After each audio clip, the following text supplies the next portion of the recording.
Your style, your flavor, make the city rock. They must say the season come out with a bang. Coach Minzy, best round here. Remember that.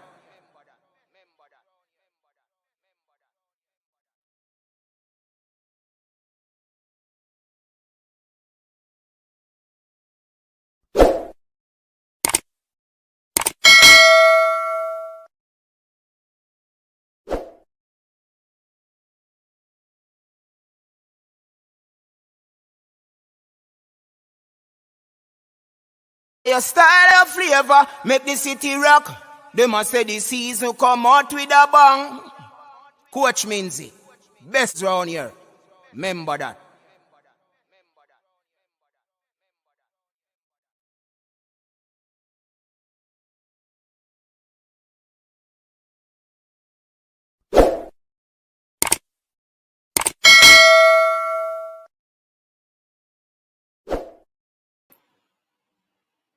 Testing, testing. 1, 3. We are live. Welcome again to the coach's desk, everyone. How is everybody doing? I trust that everybody is doing well and everybody is doing all right. Yeah? I really appreciate the support that you have been given to this channel. You are the ones who make this happen. We definitely appreciate the effort that you have been, showing when you come around here. Really appreciate it. And this evening, we'll be doing the preview to the game that Jamaica, another crucial game, as the coach alluded to, every single time his team go out to play a game, it is always a critical, crucial game. It is a game. It is a game that we need 3 points. I'm not even going to say a game that we need to win. It is a game that we need 3 points. Very, very, very important 3 points. I don't know how they're going to get it, but we, the fans, supporters out there, we require 3 points. And I tell you, the coach needs that 3 points. The nation needs that 3 points. The players themselves need that 3 points to lift that supposedly burden that is over these players. You understand what I mean? So I'm saying, people, let us rally around the team as we pump some positive energy going out for the team. It is understood that the head of the technical committee is actually in Honduras. This is something that is not a norm. The head of the technical team seldom travels with the team. Yeah? On this occasion, he's with the team. What meanest thou that? We're yet to know. Is he just the head of delegation? Did the JFF heard the cry of the people and decide that they don't want to go over there in Honduras and just send the head of the technical committee just to stabilize stuff? I don't know. But we will see. Probably a day, probably hours after the game, what will transpire by the technical head of the technical committee is or has traveled to Honduras. There are a lot of names that are floating around. The technical director, Wendell Downswell, he could take over. We are hearing about Wally Downs. He could take over. And I must applaud Manning's man, who did an excellent interview over on his channel, I Am Sure Sports. He spoke to Professor Alfredo Montas. Yes, a very, very good human being. I have been in contact with him, and he's so engulfed in the game of football. You know what I mean? He's a good person. But have we left it late? Will Whitmore and the team turn things around? Because these 3 points, you know, if I were to look at the series of events and the trends that are basically surrounding the team right now, is that they would have lost against US.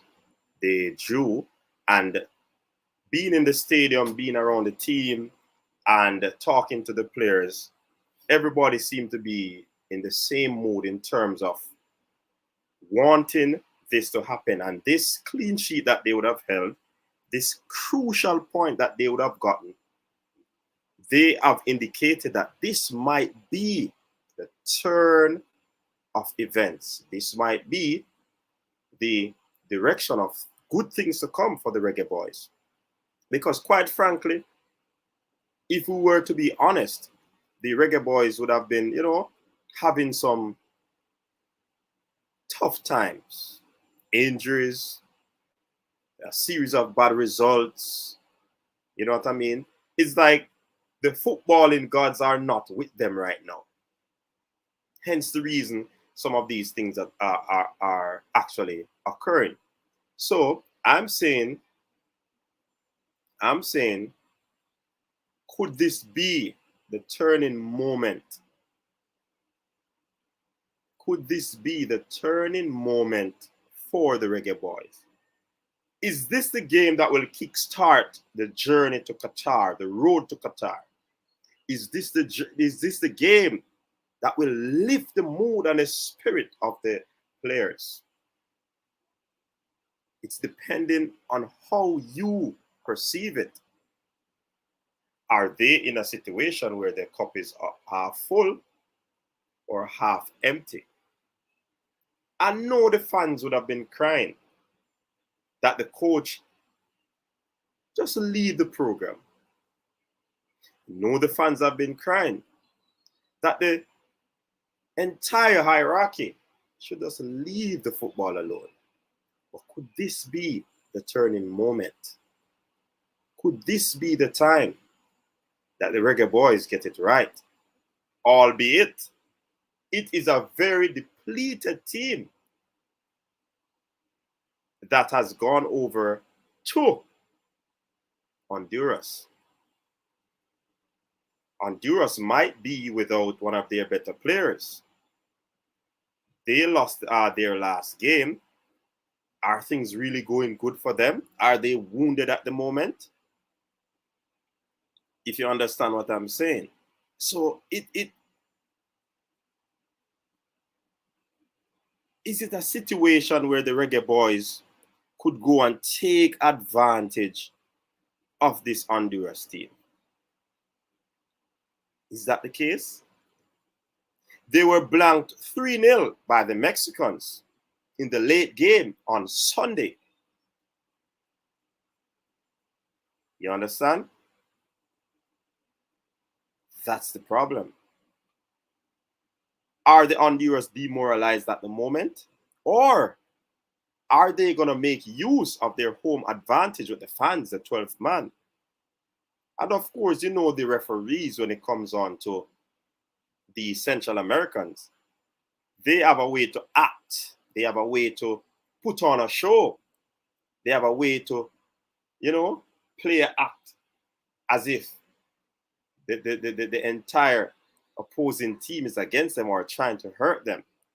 Can they act their way through that game, get penalties, get decision going their way? Will that be the case?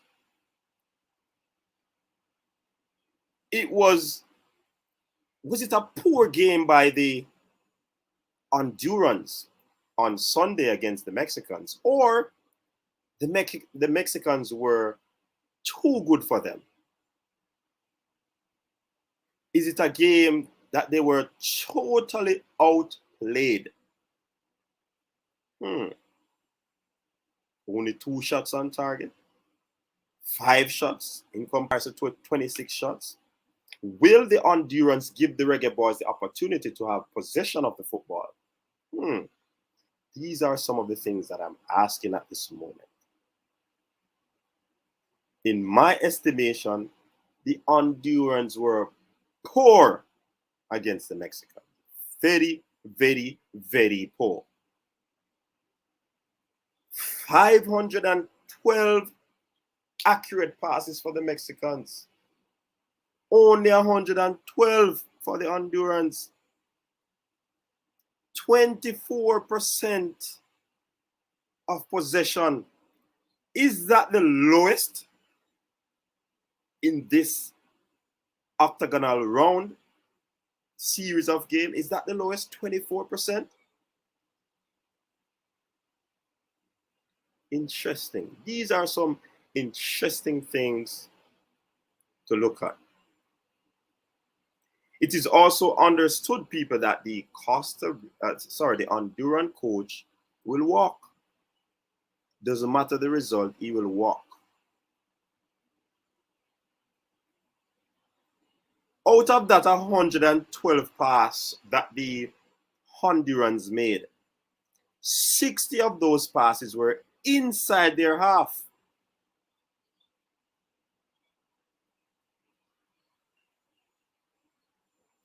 Is this team good? Or will this Jamaican team be blown away by this team? Will that be the case? We're yet to see. I am trying to be optimistic. I want these 3 points. It is important that we get these 3 points.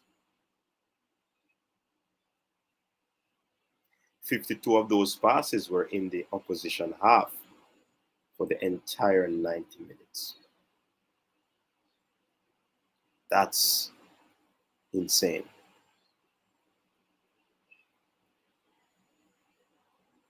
A 183 passes to 564. Only 61 passing accuracy. Touches, 326 for the entire 90 minutes. Mexico has close to 800 touches.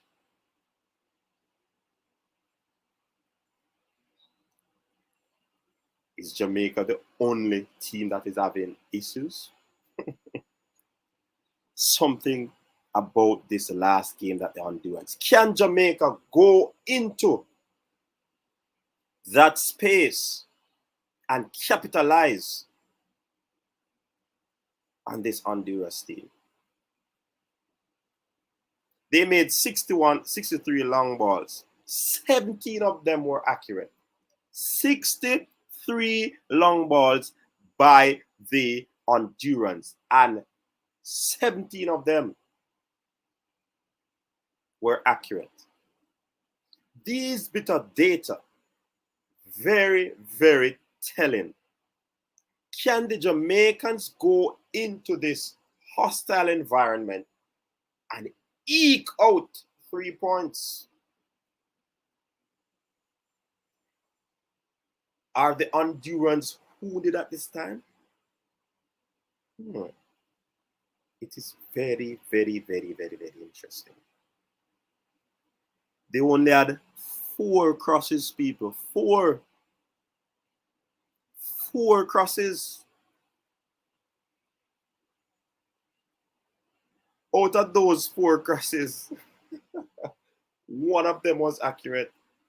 Jamaica, if you're watching Reggae Boyz, I don't know if the team looks at these statistics, which are vital going into games. I know the statistics are not the only things that we look on as coaches, but I'm just presenting the facts.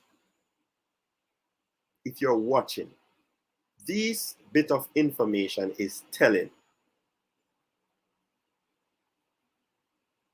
This is where I want to see the heart and the patriotism come out of the Reggae Boyz.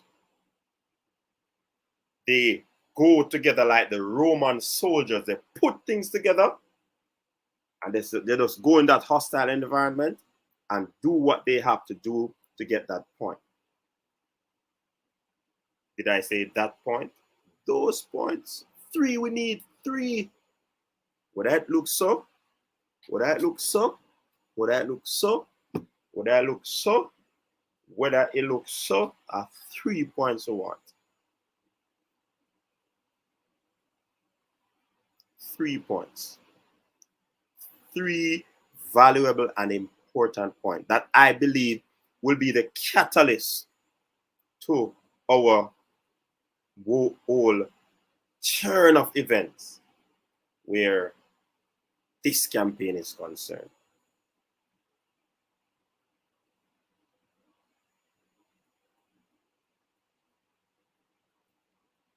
This Honduras team was poor against Mexico. Is it a case that Mexico was that good? I'm asking the question. Is it a case where Mexico was that good? 2 yellow cards for Honduras in the last game.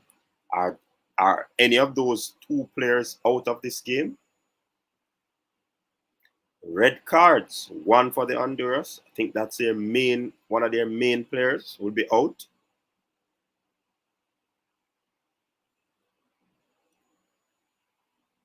Is this bit of information, this data that is there, the facts, is it because they got a red card and they were outnumbered by the Mexicans? Not many teams can deal with playing a man down. Some can.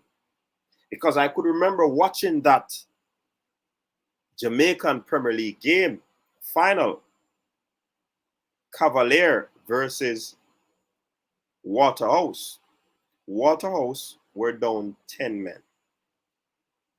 And you would have believed that they weren't a player down because they did not skip a beat. You know what I mean? They did not skip a beat. The Honduras goalkeeper had to make 6 saves.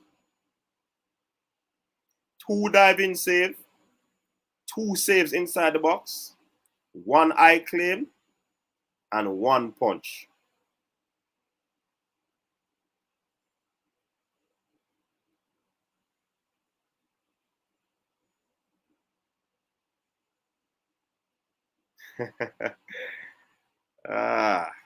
This thing is interesting. Lozano, Hector Herrera, Gallardo, they were the outstanding players on the Mexico team. They basically single-handedly destroyed this Honduras team. Yeah? That's what they did. Single-handedly destroyed this Honduras team. The Honduras team was poor. Carlos Pineda was by far the best player on the field for Honduras. He's a central midfielder. And they use a double pivot. So the 2 central midfielders were the best on the field. Can we find a tactics to break down this sort of play? It looks like it can happen. Would you be able to use our speed and or width, pace? These players were awful. And when I say awful, awful. Can we go into, is it San Pedro? Whatever the stadium is over there. No, that's not, that's Costa Rica. Over there in Honduras and get something, get 3 points. What say you, Coaches Desk fans? What say you? What is your interpretation of this data that I would have shared with you? Yes. Let me see what you're saying in the comment section. Man's Not Hot Pep, welcome, welcome, welcome. Jay Soferan, Erudite Squad, welcome to the show. Fresh God, or captain in the comment section. Welcome, my friend. Welcome. Kiddo Sample, welcome. Ricky Chupa, welcome. Jerry Miller, one of the best football analysts in the country. Check out his channel, people. When Jerry Miller puts out his content, we're going to go watch it, please. That's the Jerry Miller football analysis. He gives you a breakdown on what is happening with the Jamaican team and, you know, other teams and some of your favorite players. I forgot to mention that at the end of the game on Sunday, Andre Blake seemed to have been favoring his groin area. I trust and hope that he's fully fit because we need him in this game that is coming up. Yes, we need him. We know that Jamal Lowe is unavailable. He only could have played 2 games. You know what I mean? We can do it. Hey, you know, when you still have the belief that you can rattle up some points going forward, I believe. Jerry Miller says, what kind of counting is that? It's a quick countdown. I don't want to call all the numbers. Main Motion Studios, welcome to the show. Rowan Mayers, welcome. If it was shirt alone that where the Reggae Boyz would have been going by, then they would have been in trouble. Because the amount of shirt like these that are in Jamaica. Roderick Sharp, welcome. And the callers, please remember, you're free to call and share your views on the match to come. You're definitely free to call and indicate some of the things that you want to share with our audience. Claudine H, welcome to the show. Beta Championship top prize, welcome to the show. Last time we played in Honduras, a man lost his job. You know, I saw that bit of information. It it seems telling. And let me pause for a minute and share with you that information, people. In 2002 World Cup qualifier against Honduras, we lost 1-0.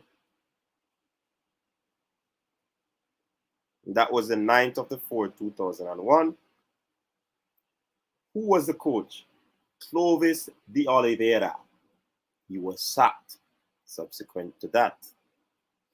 2010 World Cup, that's 9th of the 10th, 2008. We lost 2-0 to Honduras. These games are in Honduras. Rene Simoes, our World Cup hero, he was sacked. 2014, Honduras 2, Jamaica 0.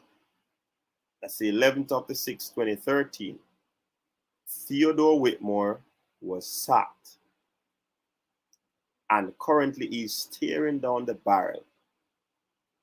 2022 World Cup, 13th of the 10th, 2021.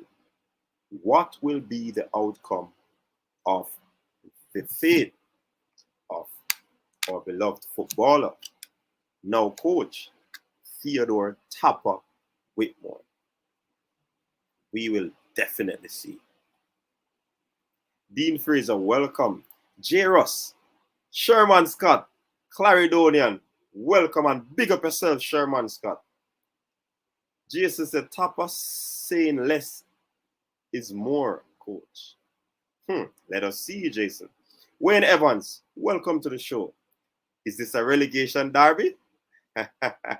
Patrick Riley, welcome. Honduras will get their first win, or is it Jamaica that will get their first win?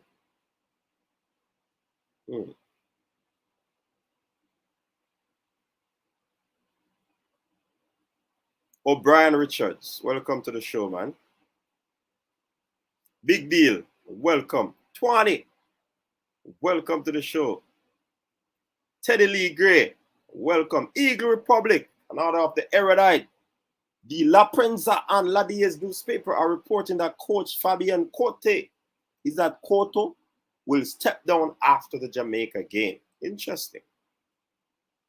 We can beat Honduras. I believe so, Teddy Lee Gray. Owen, welcome to the show.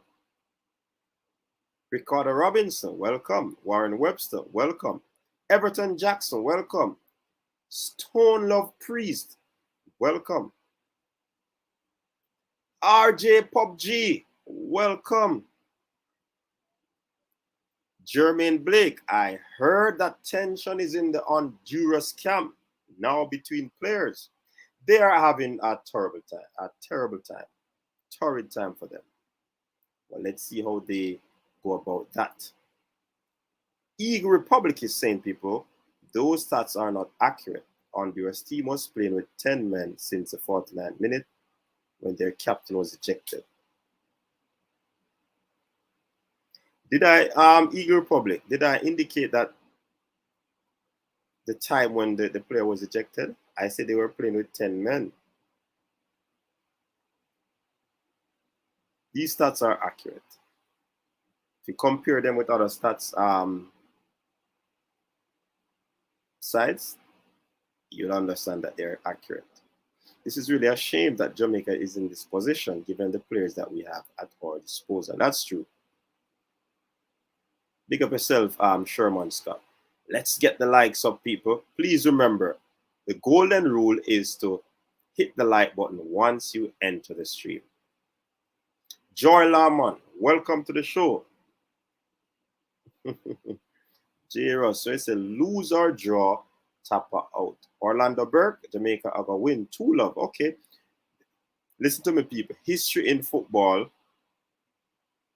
is critical. And if they can't break that, well, let's see. Travis, welcome and big up. Chris Smith, the man that has held on to his position since day one. Evan Bryan, welcome. Yankney, can't wait to see the day when Antonio and Bailey up top. Eastman, win, lose, or draw, tapper out. Ricardo Robinson, Jamaica has a good chance to pick up 6 points against Honduras and El Salvador. But the way how them all over the place, they say, that's going to be a tough one. Digital Home Tech, pick up yourself and blessings, my friend. Yes, man. John Costa, we just need a win. I don't care how they play against Mexico. We and Honduras are 2 worst teams on the table. 2 goals scored and 8 conceded. Yes. Can Tapa get 5 points from this game to save his job? Interesting. 3 points is a must. Tapa out same way. Him local born friends. Brown Man Security from over there in Antigua. Welcome, my friend. Bless up yourself. Mexico is not that good against Honduras. Got careless. Okay. Eagle Republic again on the board. The best thing that Jamaica has going for them is that Tapa Whitmore has 19 players to choose from, 16 outfield players and 3 keepers. The less, the better. All right. Stan Cranky in the building. Welcome. One of the hosts of Coach's Desk. Stan Cranky. Mannings, man, take over Coach's Desk. Preach. All right. Yeah, man. Mannings is doing a pretty decent job, man. Big up to Mannings, man, with I Am Sure Sports. Coach, Mexico is really good. Yes, that's true. Tito. Welcome, my friend. Big up yourself, Tito Williamson. Big up, man. Let me see. Yeah, that's true, Ricardo Robinson. We did not face Lozano and hold on. I'm certain I saw a member. Okay, I know I saw a member.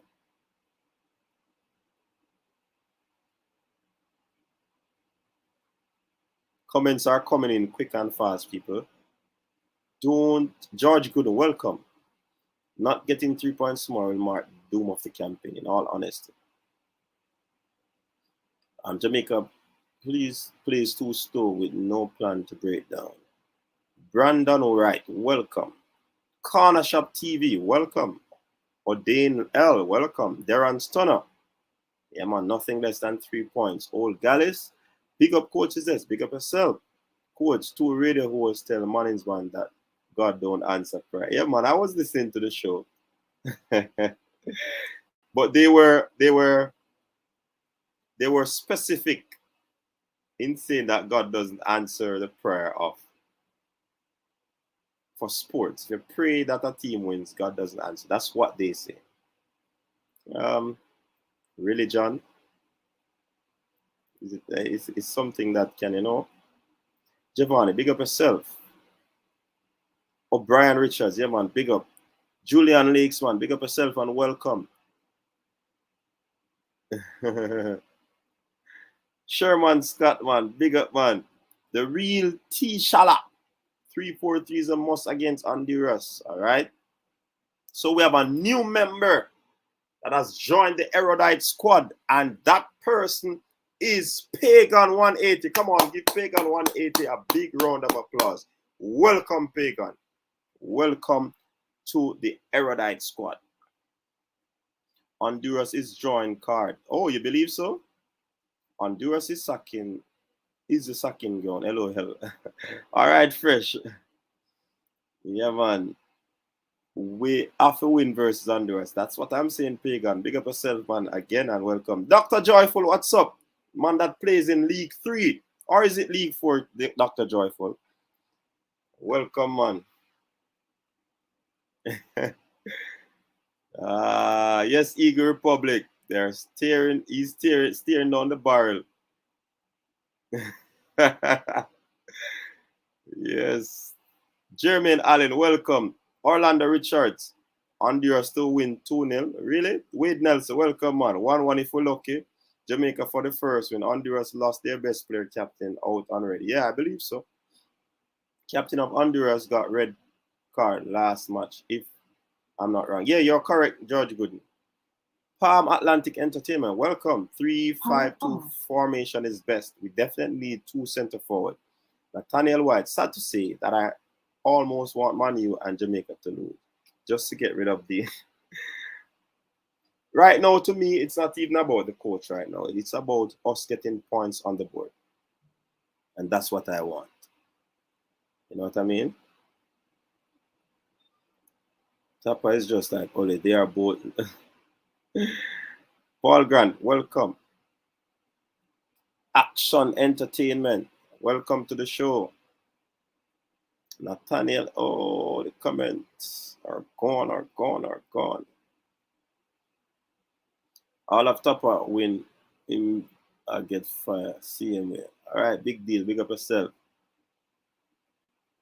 Tapa and Ole both need to leave my teams alone. They are no good. Big up yourself, Coach Mint. All right, Nathaniel White, big up yourself. Jason Ferrer, no doubt. No, but you know how Jamaica people say, so you have to be realistic.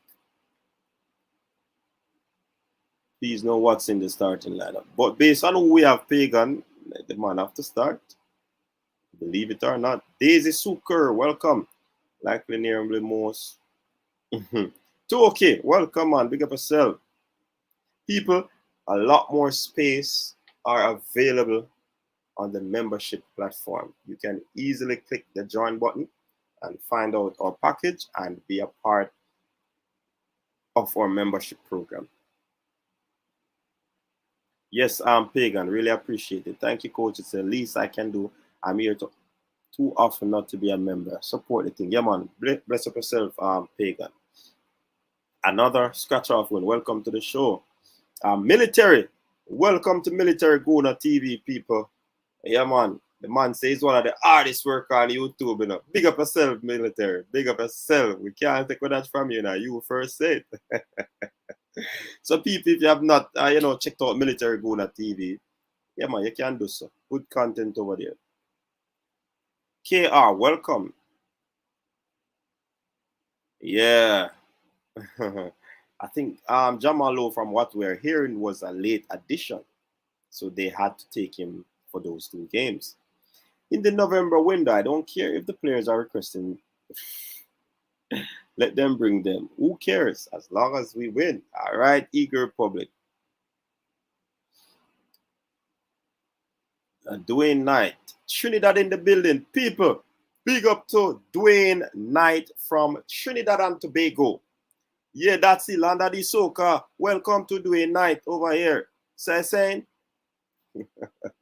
Dr. GG, welcome. Rock Top Gaming. People, if you are new to this movement, I encourage you to hit the like button, hit the subscribe button, and become a part of the family. And you can take it a step further by hitting the join button to become a member of the Erudite Squad.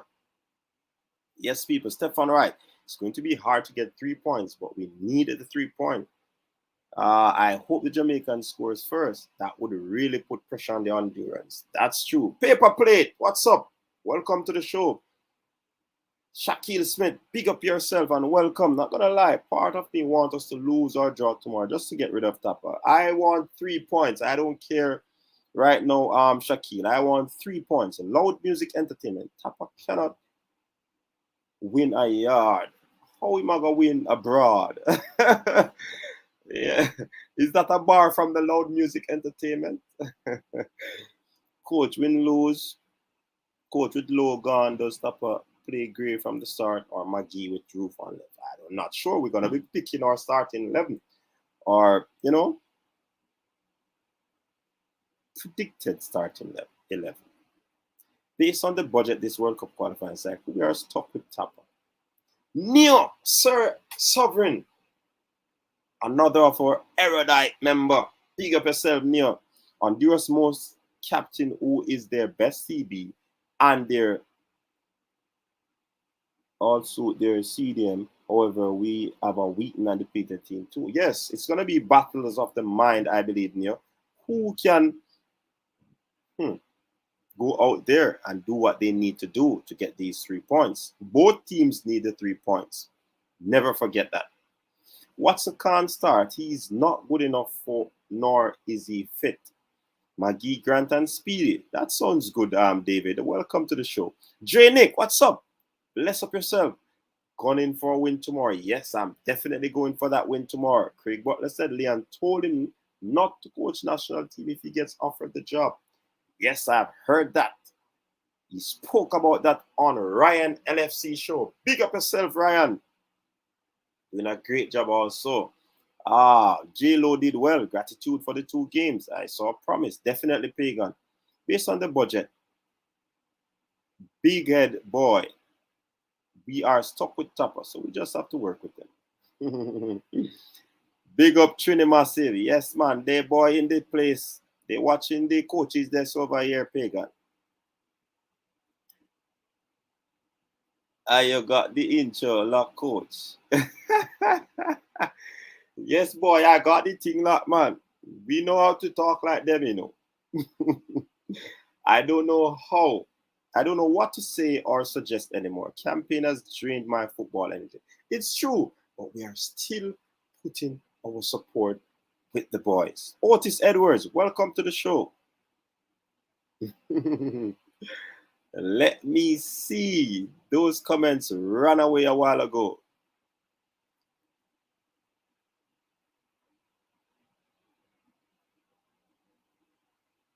I agree, but I think we need to have a look at how badly Tapper and the Federation has failed the players. The fans will be a factor. True. That's the 12th man.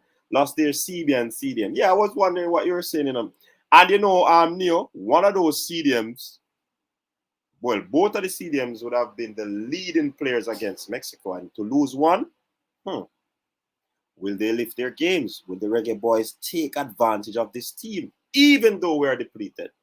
But they seem to be in a more devastating situation than us. Damian Francis, welcome. Comments are coming in quick and fast. All right, I'm back at it. El Madrid, Reggae Boy, welcome, welcome, welcome, welcome, welcome. Otis Edward Tapper has once again shown that he's an expert at making good players. Why you say I go on now?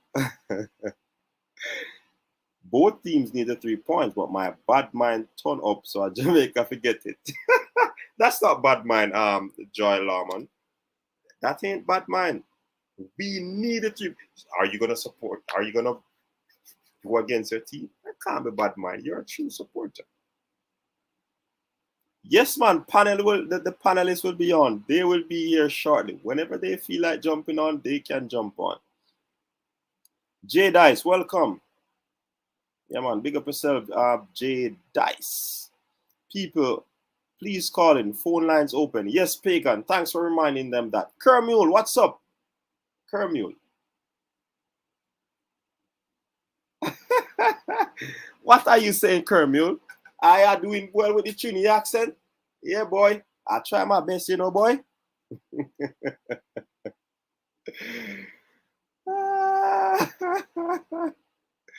I'm just trying. I ain't good at it. The ball of them have to go ignore Tapper and play them own ball game, and maybe we can slap with 3 points.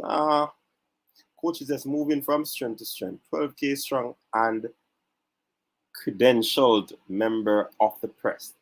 That's what I'm talking about, Neo Sovereign. Definitely big up yourself for that highlight. JFF need to restructure. Firing Tapper alone not fixing the problem. Yes. That is so true. Another scratch off win. If we get rid of the coach, people, which a lot of us are vouching for, that will not solve the problem. Because guess what? You tear out a page of the book and try to get rid of that page will not alter the cover of the book. Or it will not change much about the book. That's all I have to say on that. Albert Ellis is recovering from injury. That is why he did not start in Mexico. Okay. Who is this? Mr. Tiddlywinks. Welcome. CD. I, for one, am looking for a history-defying JA performance versus Honduras. How tough a prospect are we facing? They are like a puppy with its tail lapped or itched between its leg. So let's see if we can take advantage of that. D1 in White, is there any content on YouTube about Trinidad football? If yes, let us know. That's a very good question, Drastic. Yes, D1 in White. Tell us, is there any Trinidad and Tobago content out there, man? Tell us so we can come over there and, get our Trini accent on. Guzman in the building, people. Guzman in the building. Jaquim Guzman, one of the erudite squad member. Big up yourself, Mr. Guzman. Broadman Security. Coach Butter cried too much for me. Everybody expresses their emotions differently, Broadman Security. If that's him, that's him. I have a story, Mr. Security. There's this particular coach, and it could be a ploy, psychologically. Whenever he's talking to his team, trying to rile them up to go for glory in any championship, he will sit before them or stand before them and give them that talk. And when he's done, he gets all emotional and he starts to cry. And these athletes, they get so pumped up. You know what I mean? And in tune, because what? Power on. They want to impress the coach or do it for the coach. So yes, this thing works at times. Device paired. Caller, good night. You are live on the coach's desk. Welcome to the show. Oh, the caller is not there. Caller, please call back.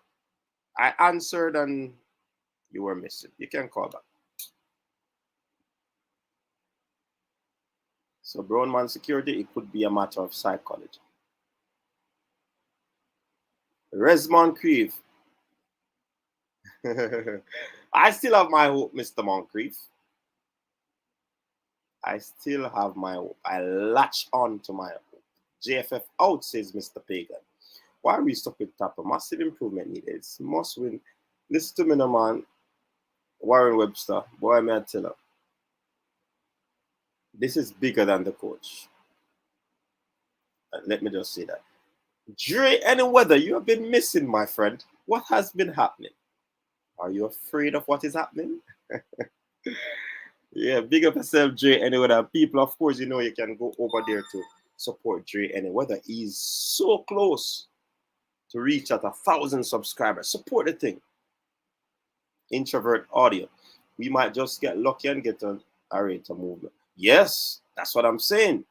This nil-all could kickstart things to come. Yep. There were so many admin errors these 2 windows. So the admin needs big shakeup. Yes. Mr. MUFC. I'm sick of Jamaicans keep talking about the team have warriors. They are footballers. A football. Changing the coach can help the team. True. Big up yourself, Coach Mendy. Colleague to Welch. Big up yourself as well. The Trini accent sweet. Sing songy.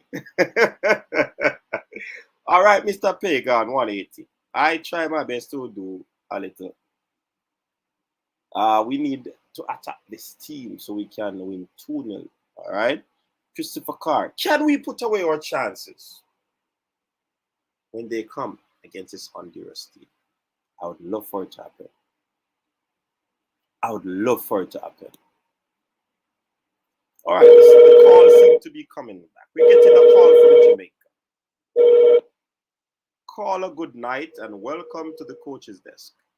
Please turn down or mute the audio of the program that you're watching. It gives a terrible feedback. What say you? Good night. Good It's night. a very interesting dilemma Jamaica is facing, but looking at the situation overall, I would want to think that we need to devise a system of play so the players can look good in a system. But without a system, we're playing like a bungled ball thing with the wild kicks from the back coming out instead of passing and playing possessional football. If we're having problem controlling the ball at short distances, can you imagine the big clearances, the hopeful passes that we make? Right. So I don't think changing the coach itself is going to solve the problem, as you have alluded to. No, I believe we need to change the system. Yes. Because even the best players will not look good in such a system. That's where I see a problem. Yeah, that's true. So that is my take on it. It's unfortunate we're in this position, but let us hope, as you said, that we can manage a weekend in Honduras. What a very good program you have. Thank you, and I will continue to observe. Where in Jamaica are you calling from? Harborview. Harborview. So you're a supporter of the Harborview Football Club as well? No, I support a team from way down in St. Anne's. That's Mount Pleasant? That is correct. Wow. That's correct. Wow. So you skip over the Stars of the East to go all the way in the cool parish of St. Anne. No problem with that, sir. Thanks for calling. Have a good night. You too, sir. All right. So there you have it from our first caller who is calling from Harborview. Yeah, man. Ring in the calls, people. Ring in the calls. The current squad can only rely on themselves. Nobody coming to save us. That's actually true, Mr. Pagan. That is actually true.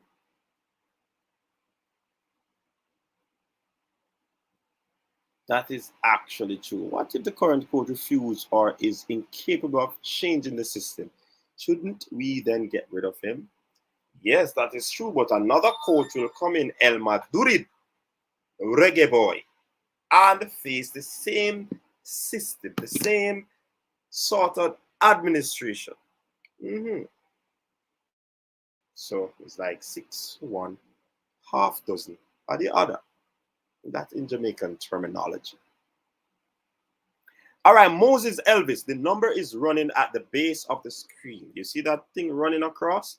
There's a number 1-876-474-3538. You can call in. Yes, Mr. Moses Elvis, you can call in from Cayman Islands. Big up to all my Cayman Islands people over there. Claudine, she found someone from Kingston 17. The East is the best. She said that she lived on Pearl Avenue. People, I want you to welcome my co-host, Stan Cranky. Cranky, what's up, man? Not much, Coach. How are you doing? So you're having fun tonight. You're preaching tonight. I hear the prayer now. I'm hardly hearing you, Cranky. You sound you can't hear me? far away. Wait, hold up. Let me try to turn up the volume. I'm not sure. Volume is way up. Sure it's me. I'm hearing the sound, but it's kind of low. Ask the audience if they can't hear me. Because Can you hear Fabian Full? Team Cranky, Fabian Full, are you hearing the head of the Crankers team?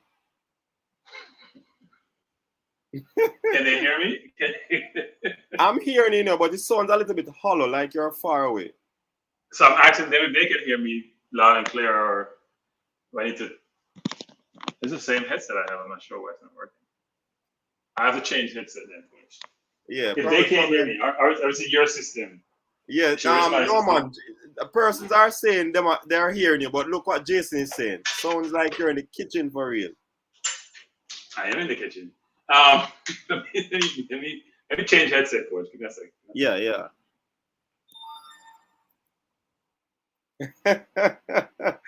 Pagan is saying your house is too big.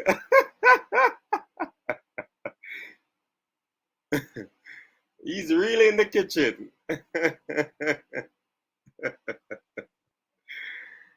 Some people are saying they're hearing, but I'm not hearing clearly at all. You can't get any louder? Yeah. Odie and Ellie saying the same thing, like he's far from the mic. So I know I'm hearing. People, you can still call in. I have a few more minutes for the call-in.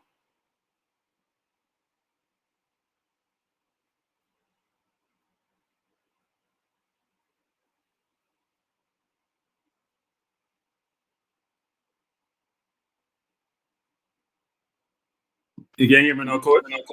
Loud and clear, Mr. Crank. I can hear you. Yeah, man. I'm not sure what it is. Yeah, man, I'm hearing you loud and clear now. Aren't you hearing him clearly, people?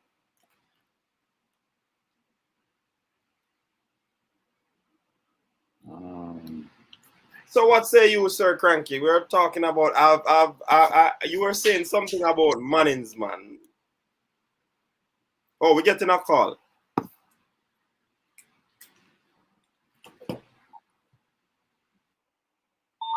Caller, good night. Welcome to the show. Good night, Coach. Yeah, man. Wayne from Miami. Wayne Evans. All right, Wayne Evans, people in the building. Big up yourself, Wayne Evans. What's up? Yeah, man. Big up yourself, man. Big up yourself, man. I don't have much to say. I just want to say big up to Cranky, man. A good job Sunday. All right. So you're a team Cranky, right? Man, man, me a team both Cranky and Chatter. Team coaches there. All right. Big up yourself. Yeah, man. Yeah, hey. I feel we're going to win tomorrow still. But I don't have much to say because I have to just 10. I just 10, brother. I just 10. I just there. Just 10. Just hoping for a win, brother. Yeah, man. All right. So again, just big up yourself and just bless up the show and just bless up everybody. Yeah, man. Big up to Wayne and big up to all the people in Miami that listens to the Coach's Desk. Really appreciate it. Big up, Wayne. Yeah, man. Yeah.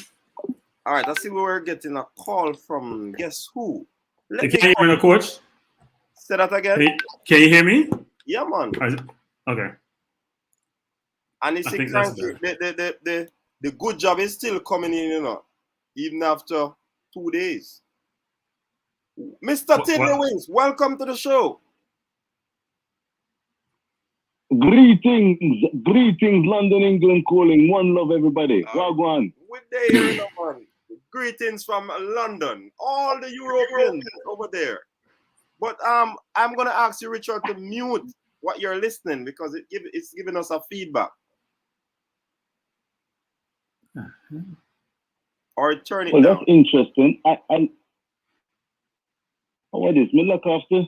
All right, go ahead. I'm not here. Yeah. Just the fourth. I'm not hearing it again. Go ahead. Okay. Good man. Now, this game against Honduras is a critical game in terms of, in my opinion anyway, the reputation of this Jamaican, beleaguered as it is, team.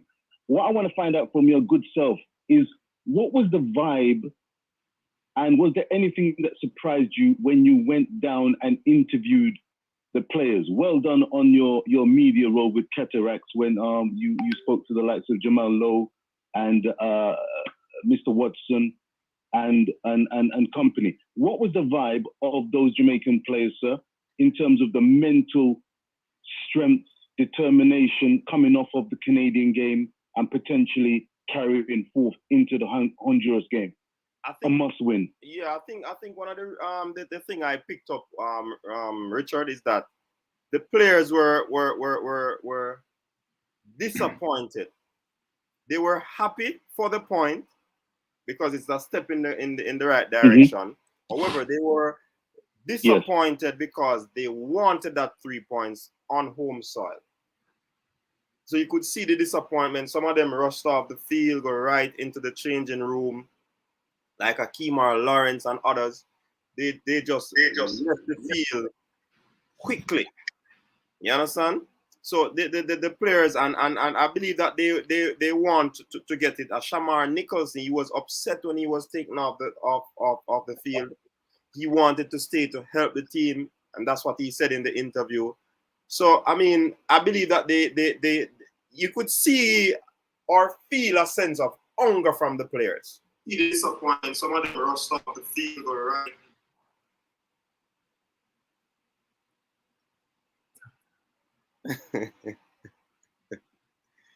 All right, let me mute Cranky.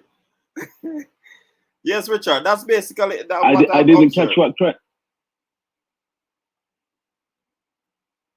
Okay, I didn't quite catch what Cranky was saying. He'll have his chance to pipe up, I'm sure. Do you think that they're focused? Did you get the sense that they were tuned in and that were they aware of the level of performance that they put in? Were they disappointed with the performance they put in? Were they surprised at the performance of the Canadians, who in some quarters had come to collect a point only? And if that was the case, do you think the Jamaican players, did you feel that they don't feel as necessarily confident in terms of what they can actually produce in terms of getting the result? Of course, they were naturally disappointed. Yeah, man, they were disappointed. I mean, I think it was a gutsy performance from the players, but I think they wanted to take it a step or an inch further by securing that victory. It didn't happen, and like I said, they were disappointed. You know what I mean? But we definitely hope that they will turn things around in this game, because I mean, a situation like a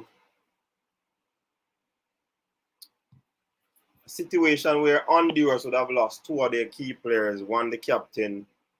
I mean, they have to just go out there. The team is depleted as well, but they have to just go out there and put in another gutsy performance with a little luck and some good finishing. I think we'd be able to, you know, get this one. And good man. And a last question for now. I may come on to the panel later because I'm getting pretty stoked for this game. And I'm really wishing the guys the very best of luck and to put their best foot or feet forward. But did you get a sense? Don't laugh now. Did you get a sense that their performance and what's expected of them makes them come across as kind of robotic in terms of they've got to go into the pitch and they play according to what Tapper has instructed them to do. Do you get the sense that they've got skills and moves that they could actually bring out of the locker to turn, you know, chances into goals? Or do you get the sense that everything they're doing on the pitch is from the handbook of Coach Tapper? You know, I'm not certain, Richard. I don't know if that was evident in my estimation. The team, I think the players, like I said before, played gutsy. They showed heart. We could have won that game at least 2-0, 3-0, top it off. I mean, the fact that we were creating chances, possibly would have, you know, it would have come out from instructions given by the coach, how they were to try to break the lines and play through the channels. So obviously it probably would have been from the handbook of the coach. And then, you know, a little improvisation comes in with instruction that is given, because the players are not robots. They definitely would improvise on the field. So I think, yeah, some improvisation came out, but I believe that they were sticking to the plan of the coach. All right, Richard? All right, sir. Yes, sir. Full respect to that. Enjoy the rest of the show, and I may come on later, but yes, once again, hats off to you and Cataract, and a salute to Captain Stan Kroenke for his solid, strong performance in the desk. That hot seat is not an easy desk to control, so full respect, Stan. Yeah, man. Thank you, Richard. And Richard, it's 2 o'clock in the morning, Richard. You know, sleep. You love beat down on that sleep business, you know. I'm telling you, I'm gonna give myself a cup of tea and 1 hour maximum window maybe. So hold tight. If I get through, I get through. If not, I'll listen to your dulcet tones, sir. I salute again. All right. Let him know that sleep is a concept, Richard.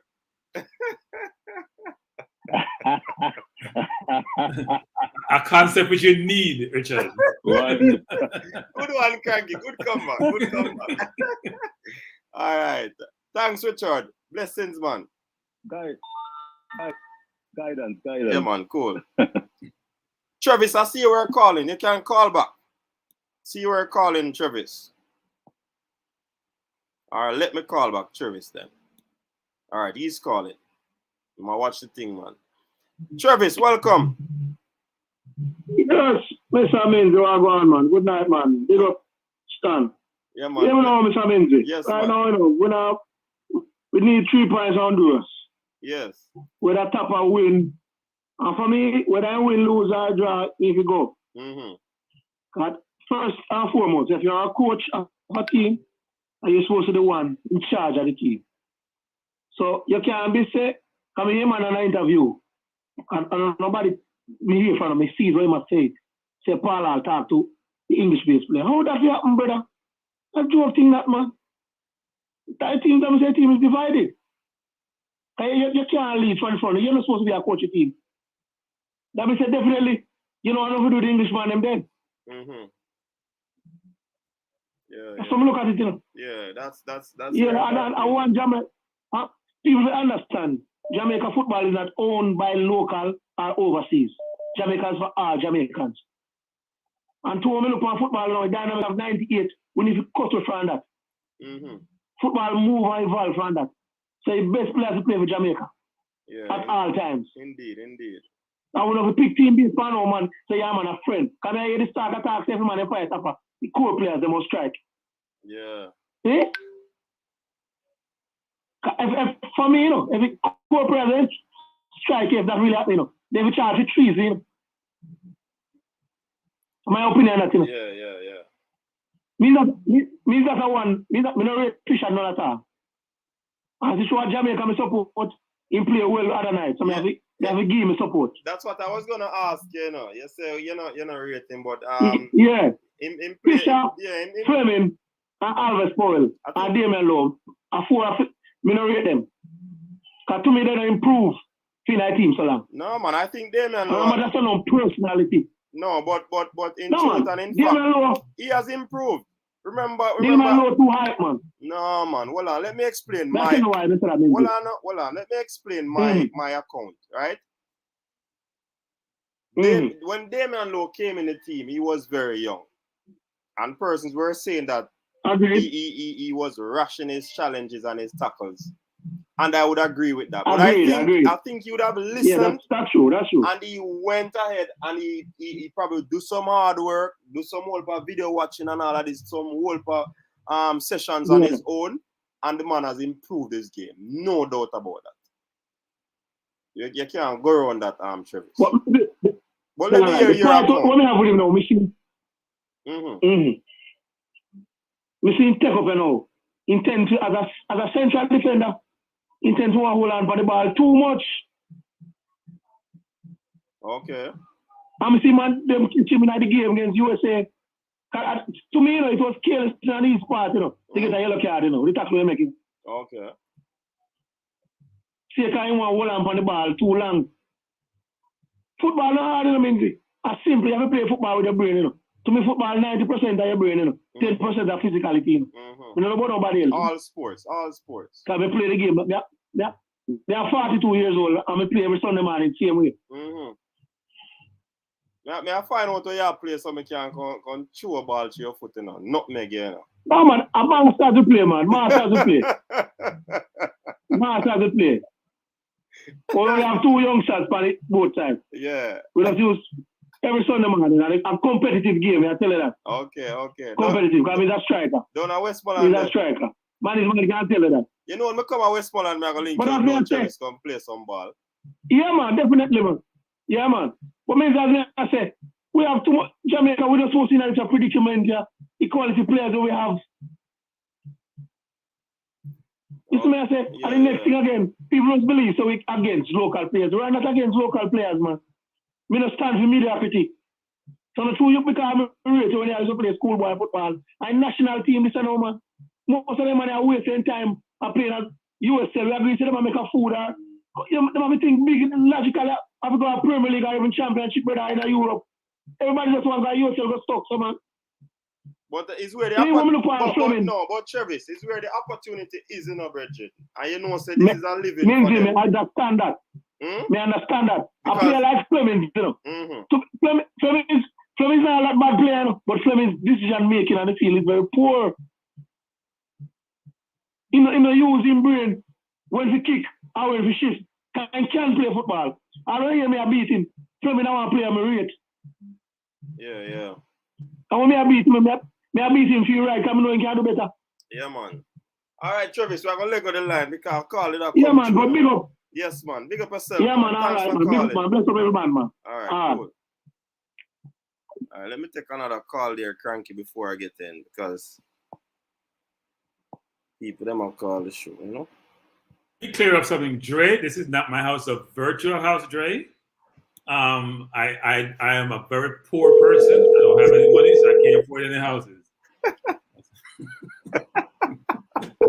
I'll start in a room, I think. First of all, I wouldn't post my house here because I don't want to know where I live. I don't know what my house look like. Never. All right. Caller, welcome to the show. Yeah, well, go on, coach. Big up yourself and a Cranky. Hello? Yeah, man, we're listening now. Bless. Yeah, man. Yeah, man, my Corner Shop TV, isn't it? Yeah, Corner Shop. Big up yourself. Thanks for calling, man. Where are you calling from again? Which state? New York. New York. All right, big up the whole New York. Long Island, yeah. Long Island, Bronx, Queens, Brooklyn, the whole tri-state. Big up on yourself. What say you? Yeah, man. Yeah, what may I say about the game tomorrow? I will if I goal I go score another game there, you see. So I'm going to see if like the coach find the formula, you see me? Oh. Okay. Yeah, man. So who are going to score them all the goal now? Tomorrow, Roof, man, I go score it, man. Yeah, man. Is You sure you're not cataract? You sure you're not cataract? Because only cataract make those predictions. Yeah? Cranky You say, sure you're not cataract? Cranky say, I'm going to cataract make them prediction there, no? Yeah, man, I'll be a goal I got score tomorrow, man. Just look out for it tomorrow, you see me? Because I feel like the coach really find the formula, you see it? Because Kemar Roof, tomorrow I'm going to really show himself to the world, you see me? Okay. You mean see, Formula like Sports? Formation that we did play Sunday. You mean Formula Sports him fine? Or the formula for get the goals then? The formula for get the goals then. Alright. Yeah, continue with what you say. Continue. Sorry for your team, but continue. Yeah, man, I don't really have much to say. Just that alone, you know. You see what I say? Just big up yourself. You don't know me love what you do for the program and everything. You see, so every time I choose me, you see it. Yeah, man. Respect our manners, man. And big up the whole Long Island. Yeah, man. The whole Massive and New York. Yeah, man. Alright, cool. Alright, now stay around. Yeah. Yeah. So yeah, Cranky, and here comes Devon. I think Devon, you're on your way to training or on your way from training? To training. I'm about 30 seconds from the training ground. Okay. But I was listening to the program and I hear this guy say, "Is a lack of goal gonna score tomorrow?" I'm here asking who gonna score out of them goal. You know, so I need to wake up.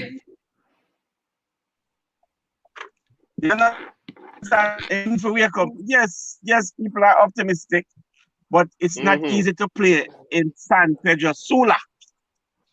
You know, these people, let me tell you something. That fan base is boisterous, and that 12 man is gonna drive that team so hard that, you know, we have to fight to get a result in there. I'm not saying that we are not capable, but our back is against the wall, and we will have to go in there and fight so hard that, and I haven't seen it in the team. I haven't seen that fight in the team that is gonna take to get a result in Honduras tomorrow. But I mean, we have quality in the team. We have quality, and if we catch them off guard, then I'm pretty much sure that we can get a result. But it's gonna be tough. It's gonna be tough. You know, it's gonna be tough. Yeah. You know, Devon, I look a joke. I look a icebreaker. The people are saying that you are always in the dark. Are you the Dark Knight? Yes. Yes. No, coach, that's not true. No, I was the dark. I saw him on is it Manny's Man program, and he was today, yes. Today he was in the dark. He was yes. He came out. Yeah, you see, I'm in my car now, you know. Yeah. So I am definitely in the dark.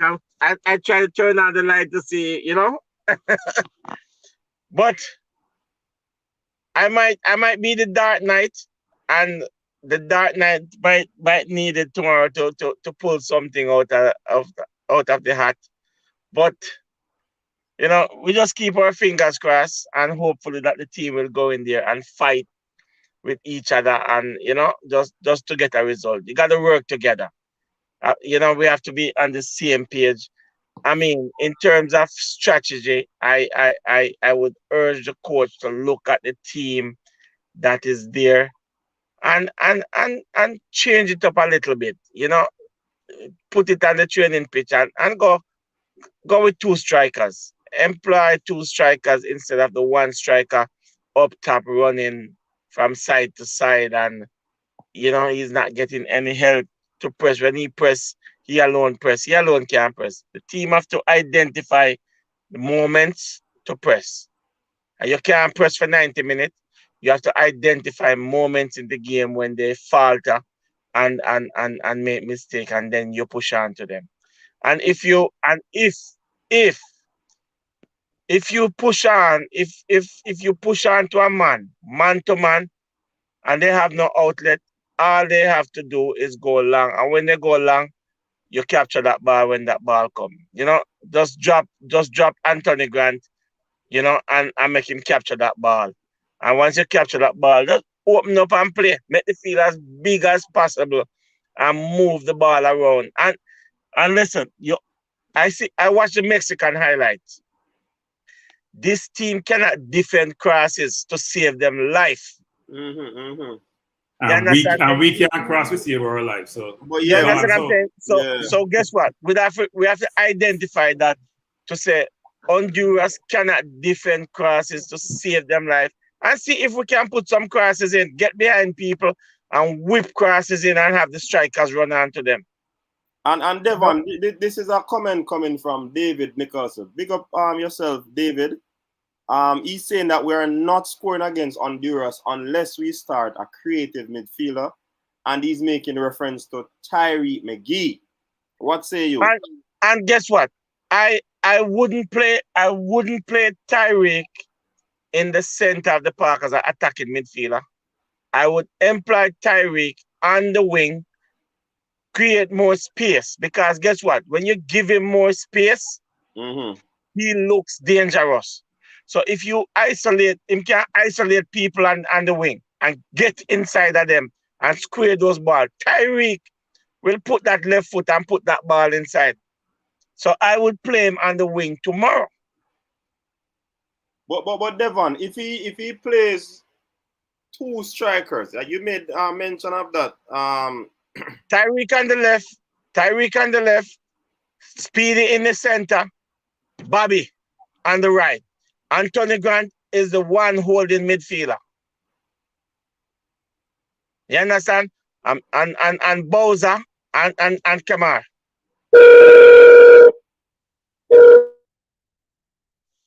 That's the front line.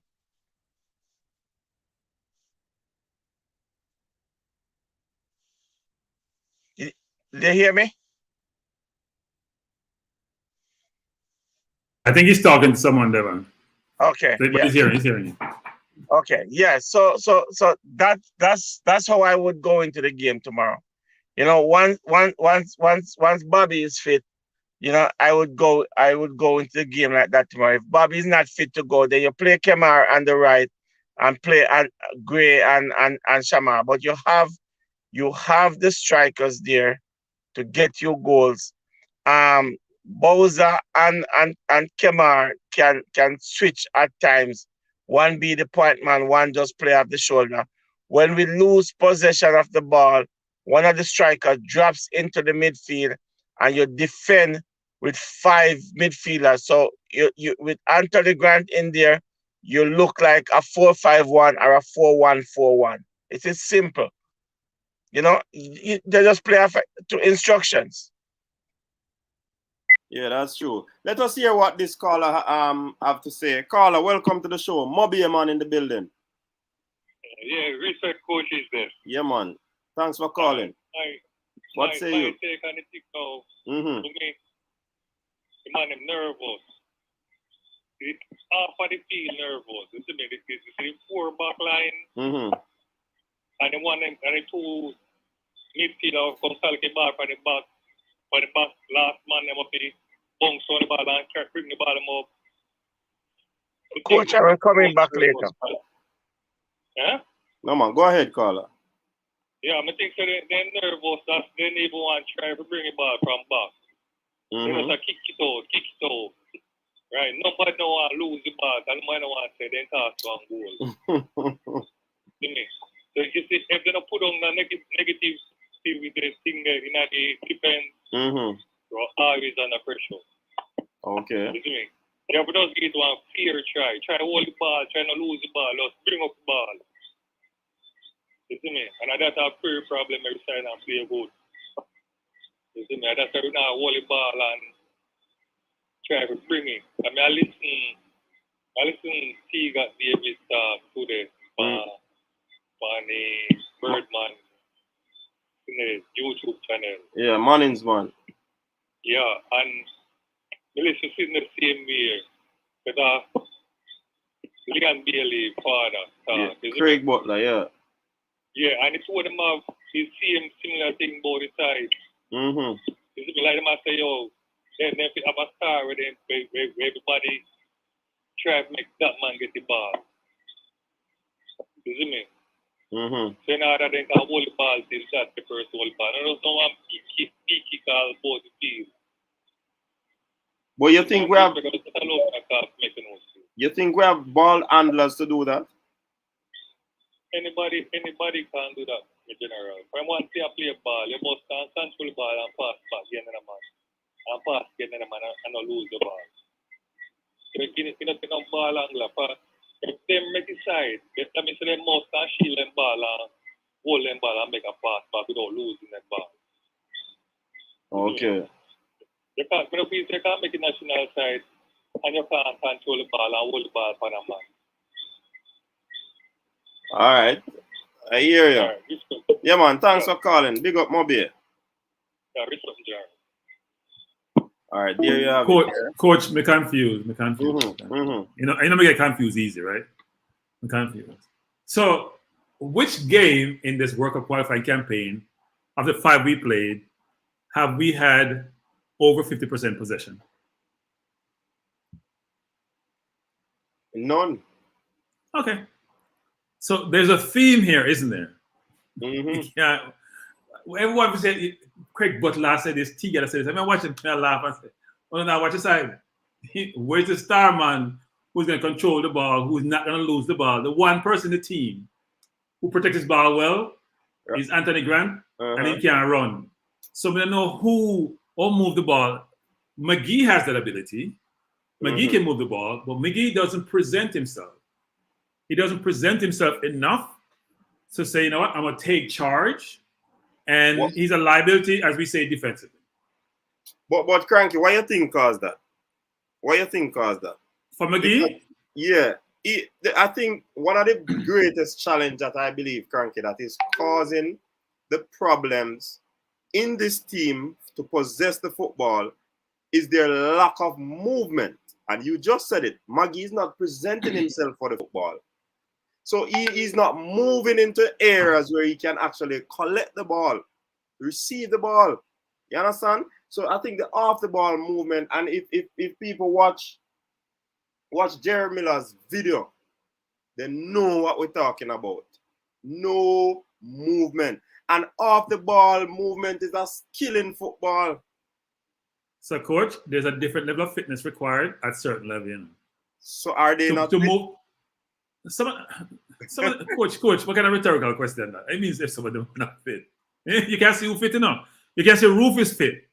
That's very obvious, right? Yeah. There's some players who fit, other players you look and say, you know what?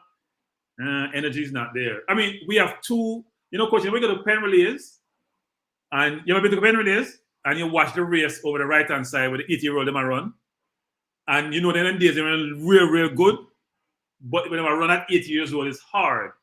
That's Grant and Watson. Talented players who don't have the legs anymore. So how you expect them to move? To run into space and get the ball and progress the ball up the field? It's not happening. So that's a problem for the team. If my two central midfielder can't move, and if Speedy plays, Speedy's mobile, but Speedy doesn't really tackle. If you look at the stats for Speedy, you really see Speedy not tackling, no. Right. You want to get players in the center of the park and don't put tackles in. In fact, the last game, who had the most tackles in the game? Who had the most challenges in the game? If you can recall. Who had the most what? Tackles in the game are most challenges. I think of in the game. Anthony Grant. Was it Grant or was it Roof? Or both? Well, it could be shared. But I'm saying your number 9 or your number 10, it was playing the 10, not the 9, is doing a lot of the tackling in the middle of the park because his two central midfielder don't have the legs to cover. They're not mobile, and Speedy doesn't put tackles in. Speedy, as everyone has said, and I agree with them, Speedy has improved quite a bit. Speedy's passing is good, but Speedy also needs to do a better job of putting a foot in. Need to get in, because if you look at Speedy stats, they're not good when it comes to tackling. They're not good when it comes to ball winning. That's an imperative for a central midfielder. Yeah. That's a core part of your job, is to win the ball and move the ball up the field. Yeah, that's true. So that's Yeah, go ahead. Finish. No, I said that's an issue for the team, which is I watched the team play and realize, and we can keep going back and forth about British-based players and Jamaican-based players, but the players don't do the best job of keeping the ball. It's amazing, as you said, and I didn't see. You said it was Ted Lee's video. I didn't see it, but you need movement. You need to have triangles going all the way up the field. You need movement. You need to present yourself. And sometimes people just turn them back. They don't want the ball. And when they get the ball, look at Fisher and Taxi's stat in the last game. They're beyond belief. They had less than 50% passing accuracy playing off of the defense. So if you add the back passes they make, their stats are probably in the 20s or 30s from passing accuracy. I wonder how many balls they passed forward that they completed. You can't have that with your defender. Your wing backs versus your center backs, passing accuracy should be less than the center backs, but it can't be less than 50%. And that means you're turning the ball over probably deep in your own half, which then means you have to go try to recover. And that's not a good look. And that put a lot of pressure on you. Yeah, significant pressure, coach. Significant pressure. And it was no better with Alves either. Oh, man. Because against Costa Rica, Alves and Lowe each had over 20 turnovers each. Yeah. Between the two of them, right? Yeah. Or each? Each of them have over 20. Each of them individually. Close to that. Yeah. Think about it. You give the ball away 20 times in a game. You may get 50 touches, 60 touches. So 1/3 of the time you're giving the ball away. That's not a good look. Yeah, man. All right, we have a caller online, Cranky. Let us hear what the caller is saying. Caller, good night. Where are you calling from? Yeah, man. Calling from Kingston, man. Damian Oliver. All right. Greetings, Cranky. Yeah, man. I saw you. Greetings. Yeah. What may I say still? Couple of things. I bring back in Damian Lowe, obviously. And Damian Lowe has some technical weaknesses in his overall game, positionally as well. I mean, he's not doing very well positionally. I think people are overawed by Damian Lowe's heart. The fact that he goes out there and he gives 100%, all of the time. But if you look at the last game we played, even with Aka, who obviously is way past his best in centre half, you saw less of the centre halves on the ball. You saw less of them making sliding tackles outside of their zone, which tells you that Mariappa and Aka were playing more with their brain. They were covering spaces. They were shutting down things that they could shut down before the possession broke down and they had to be chasing. Damian Lowe is constantly out of position and overplaying. And that's a problem in the team. Additionally, Speedy, Devon Williams. Devon Williams would give more to the team if we allow him to go forward a little bit more. Devon Williams is actually one of our better ball passers, right? But he's constantly playing back, playing deep, playing almost side by side with his other CDM, which doesn't allow him to add that element that Cranky talked about of keeping the ball a little bit more. Even though we don't have a lot of possession of the football, when we do get possession of the football, the 30 to 40% of the times when we do have possession, we need to have one of our CDMs and our attacking midfielder, whoever that person is, playing a little bit closer to the centre forward. I think we can afford to push them a little forward in this game, looking at the team that we're playing. And another coach made the point earlier about the crosses. This team is woefully inept at defending crosses. So already Tapa should be working on a game plan that allows his wingers to be constantly making those crosses with the likes of a Boza and a Gray and a Roof at his disposal. We should be able to come out with a positive result. Yeah, definitely. I agree with your caller. I agree with it. Some solid points there. Anything else you want to share? Coach. Oh, that's it. All right. Thanks much, man. Man calling from Kingston. Big up yourself. Really appreciate the call. Yeah, man. Cool. All right, cool. So coach, he says that our two centre halves were playing with their brains, which I agree.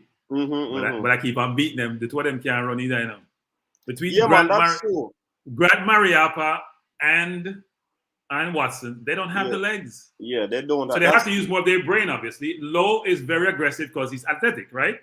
And when you're athletic, if you can't go win the ball, and he's not exercising and I agree with everyone, which is I'm not going to call it technical. It's playing what I call with restraint, playing within yourself and understanding when to go and when not to go. And sometimes Low will go and then realize, maybe that wasn't the right move. Yeah, you have to anticipate the play and make decisions accordingly. Don't rush in, because he's rushing a few times. The first goal against breakaway against the US, he rushed in, you know. He should have been there covering for Taxi. He rushed in, ball got played around him, the guy got behind Taxi got a yellow. And then, as the call also said, he sometimes takes unnecessary risks. He did it against the US, lost the ball, almost got a penalty, and also would have gotten a red. So he has to play with more patience because he has the athleticism to recover. He also has to exercise better judgment. So against Mexico, he missed a clean header, which, frankly, the Mexicans should have scored. He missed one against the US, which they scored. He missed one, I think it was against Costa Rica in the Gold Cup. As a central defender, you have to exercise patience. If you can't reach the ball with your head, you try to put the forward off. You go lean to the forward so you can't head the ball in the goal. So he has to exercise more patience. That's part of his challenge, actually. It's figuring out how to do that. But one of the things that I've noticed going on, the new style of play in football, I soon come to that comment on the screen. Cranky, I want you to take on this comment on the screen. But let me make this point before I'll let you discuss it. That's from JT. Big up yourself, JT. All right. You go ahead. I'm going to comment on it, Roadball, but I'm also going to allow Cranky to comment on it. You should never want your team to lose. Hold on there, Cranky. I want to make a point before you talk about it. All right. The point I want to make is about Damian's Low ability. He's a ball handling center back. If we notice what is happening in the game of football, I know you have a central defensive midfielder, but sometimes I see more center backs playing out the ball. If you watch a Manchester City, these center backs are making the passes. They make a long pass or they make a pass to the central defensive midfield. Most times the central defensive midfield don't have to come for the ball because you have these central defenders who are making the accurate passes. You understand? So these are the type of players that I'm seeing playing football now. And Damian Lowe will fit into that role very well. How accurate the passes are then, that is something that we could zoom in on, put the microscope on a little bit more. But I'm seeing more and more in the modern type of football, the central defenders. The central defenders, they are actually the persons who are doing these things. Yes, David Nicholson, we need Ethan Pinnock. He's a very good footballer. He reads the game well. He understands the game well. Definitely, I agree with you. So, now, Cranky, this comment on the screen. Go ahead. So I'm going to touch the Low comment first, and I'm going to touch the comment on the screen, which is, yes, in today's football, it's all 11 players have to be able to play the ball on the ground, including the goalkeeper. However, think about those center backs you're talking about who are good at playing the ball out. They're not having 20+ turnover in a game. In fact, their coach would probably put them on the bench and say, you can't play. That's not even an option. And secondly, they know when to take risks. They take what I call managed risk. They assess the risk and say, you know what? If the chance is 50-50, I'm not taking that risk. And Lowe doesn't do that sometimes. Now, for the comment on the screen, first of all, we have 2 points. We have 2 points. And you want to draw? You not understand enough. Secondly, there is no way I want my team to lose any game, no matter what the implications are. I don't want him to lose so Tapa can get fired. No, because if they win, that means Tapa may be improving to get me a win. And I don't want to draw because I can't afford to get a draw. The games are coming quick and fast. And the more we lose our draw games, the more we fall behind. We need to start getting as many points as possible. And so, no, I can't have any desire for us to lose or draw the game. We should go to win. And by the way, coach, we're talking about formation and who should play. The coach needs to be a little bit creative, right? So Roof needs to play. Nicholson needs to play. I think Bobby Reed needs to play. Flemmer doesn't need to play. And you can play McGee. What you can do, coach, is be creative. Try something a little more inventive. You can have Roof ease inside, even though he's playing left. When he's defending, he runs back. When he's going forward, he's playing almost like a left inside center forward. Right. You have Taxi overlapping on the left, and you have I was going to say Grant, but I'm concerned about Grant rotating over the cover for Taxi when he goes forward. Maybe I switch him and Speedy or something. I need more legs doing that. So what you're basically doing is you are getting your best crosser up the field, who is Taxi. You're getting Roof sometime in the box or helping Taxi out or playing with Taxi. Yeah. Right? Because Roof has great legs to jump and head the ball. You're going to have Nicholson in the box. And then, you know what? If you lose the ball, because you should proceed with caution going forward, you have one of your CM or your CDM rotating over the cover for your left back until he can recover. I don't think we can afford not to play Roof, Nicholson, McGee, and Reed. I don't think we can afford to play anyone else. You can exchange Gray with Nicholson, frankly. But Roof's mobility suggests to me, even though he's a typical 9, he can play out wide. And you can use him in what I call a pseudo role, which is he's not really a winger and he's not really an inside left. Right. But he's playing that role. He's jockeying that role. Yeah. We have to try. Because if you notice in that game in Jamaica, he wasn't playing just in the 9 slot, the 10 slot, I mean. He was deep in the midfield. He was out left sometimes. He was really getting the flexibility to roam somewhat. I think you got to be a little more disciplined when you go away from home. So I would have him roam completely.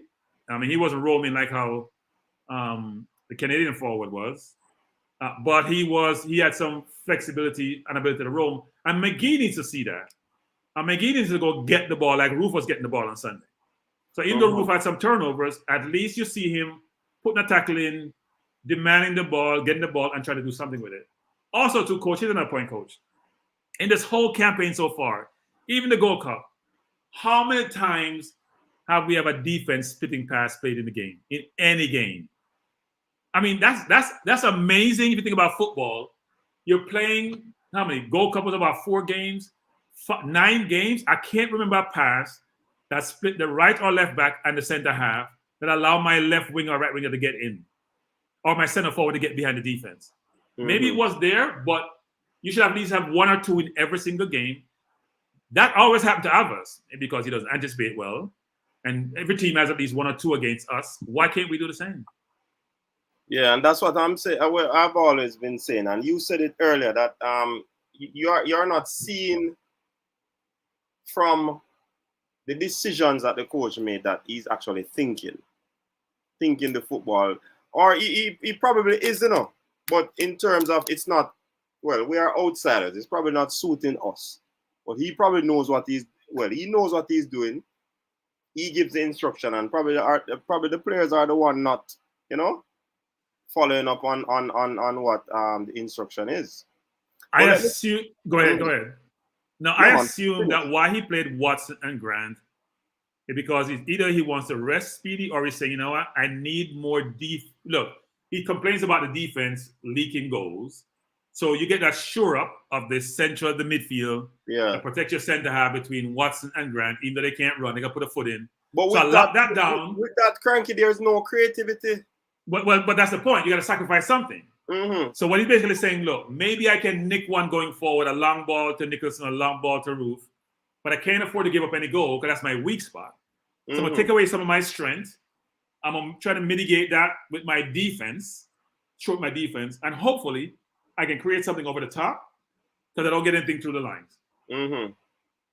Yeah, because but that is that creativity or that creative element is always going to be needed, Cranky, because you're playing at home, right? It's like, yeah, you have 2 similar like players in the center of the park. Anthony Grant really does the work of 2 players now, so basically 3 players you have right there. So you see where I was sitting, Cranky, at the match on Sunday. Craig Butler was probably a few chairs in front of us. And every minute Craig look up at us and said, I like Grant. Grant is good. He man does emphasize Grant at every given opportunity. So Grant would have been doing the work of 2 players already in the middle of the park. So you'd have added the creativity there so that the creativity can work, so you can, conjure a goal or something. But coach, as you know, no matter how much Grant is not quick. So if you only have Grant there, they're going to be space on the left and space on the right. Right? If you leave just Grant there. Now, if you have Watson and Grant, then you're spread out. So you're covering much more ground with the two. And I assume that he's saying that, look, Speedy is not giving me tackling. If I look at the stats, he's not giving me tackling I need. He's not doing the close on I need. He's not putting that physicality there. I need that physicality. So I'm going to play my two most physical central midfielders to then allow me to figure out a way to know what? He's trying to nick something up front. And maybe Roof can give me some creativity to do that. But here's the thing, Coach. Here's the thing. Which is, the coach is in a dilemma. There's a dilemma. It doesn't have, look, if he had like a Ravel instead of Maggie, because Ravel puts a foot in, not a great tackler, but he puts a foot in. And Ravel demands the ball. He's not going to be on the field and not getting the ball, he can demand the ball. But you got to get more defensive than Maggie, and Maggie has to be more forceful to be in the game. But here's another thing to coach. The most effective play in today's football against the press is the ability for your central midfielders to be able to turn the man marking them and progress upfield. If 4 people are pressing me, if I beat that as a first man, if I can pivot, if I can duck my shoulder and turn, then you know what? It's 4 people behind me, or maybe 5. So now I'm playing probably 6 against 5 going the other way. And now they're scrambling. How many times have our midfielder got the ball, dip and turn, lead their man behind, and go forward?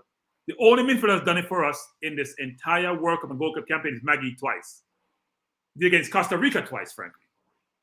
One was the goal in Costa Rica. The one he got on the right-hand side when he dipped his shoulder, moved left and played that white to taxi.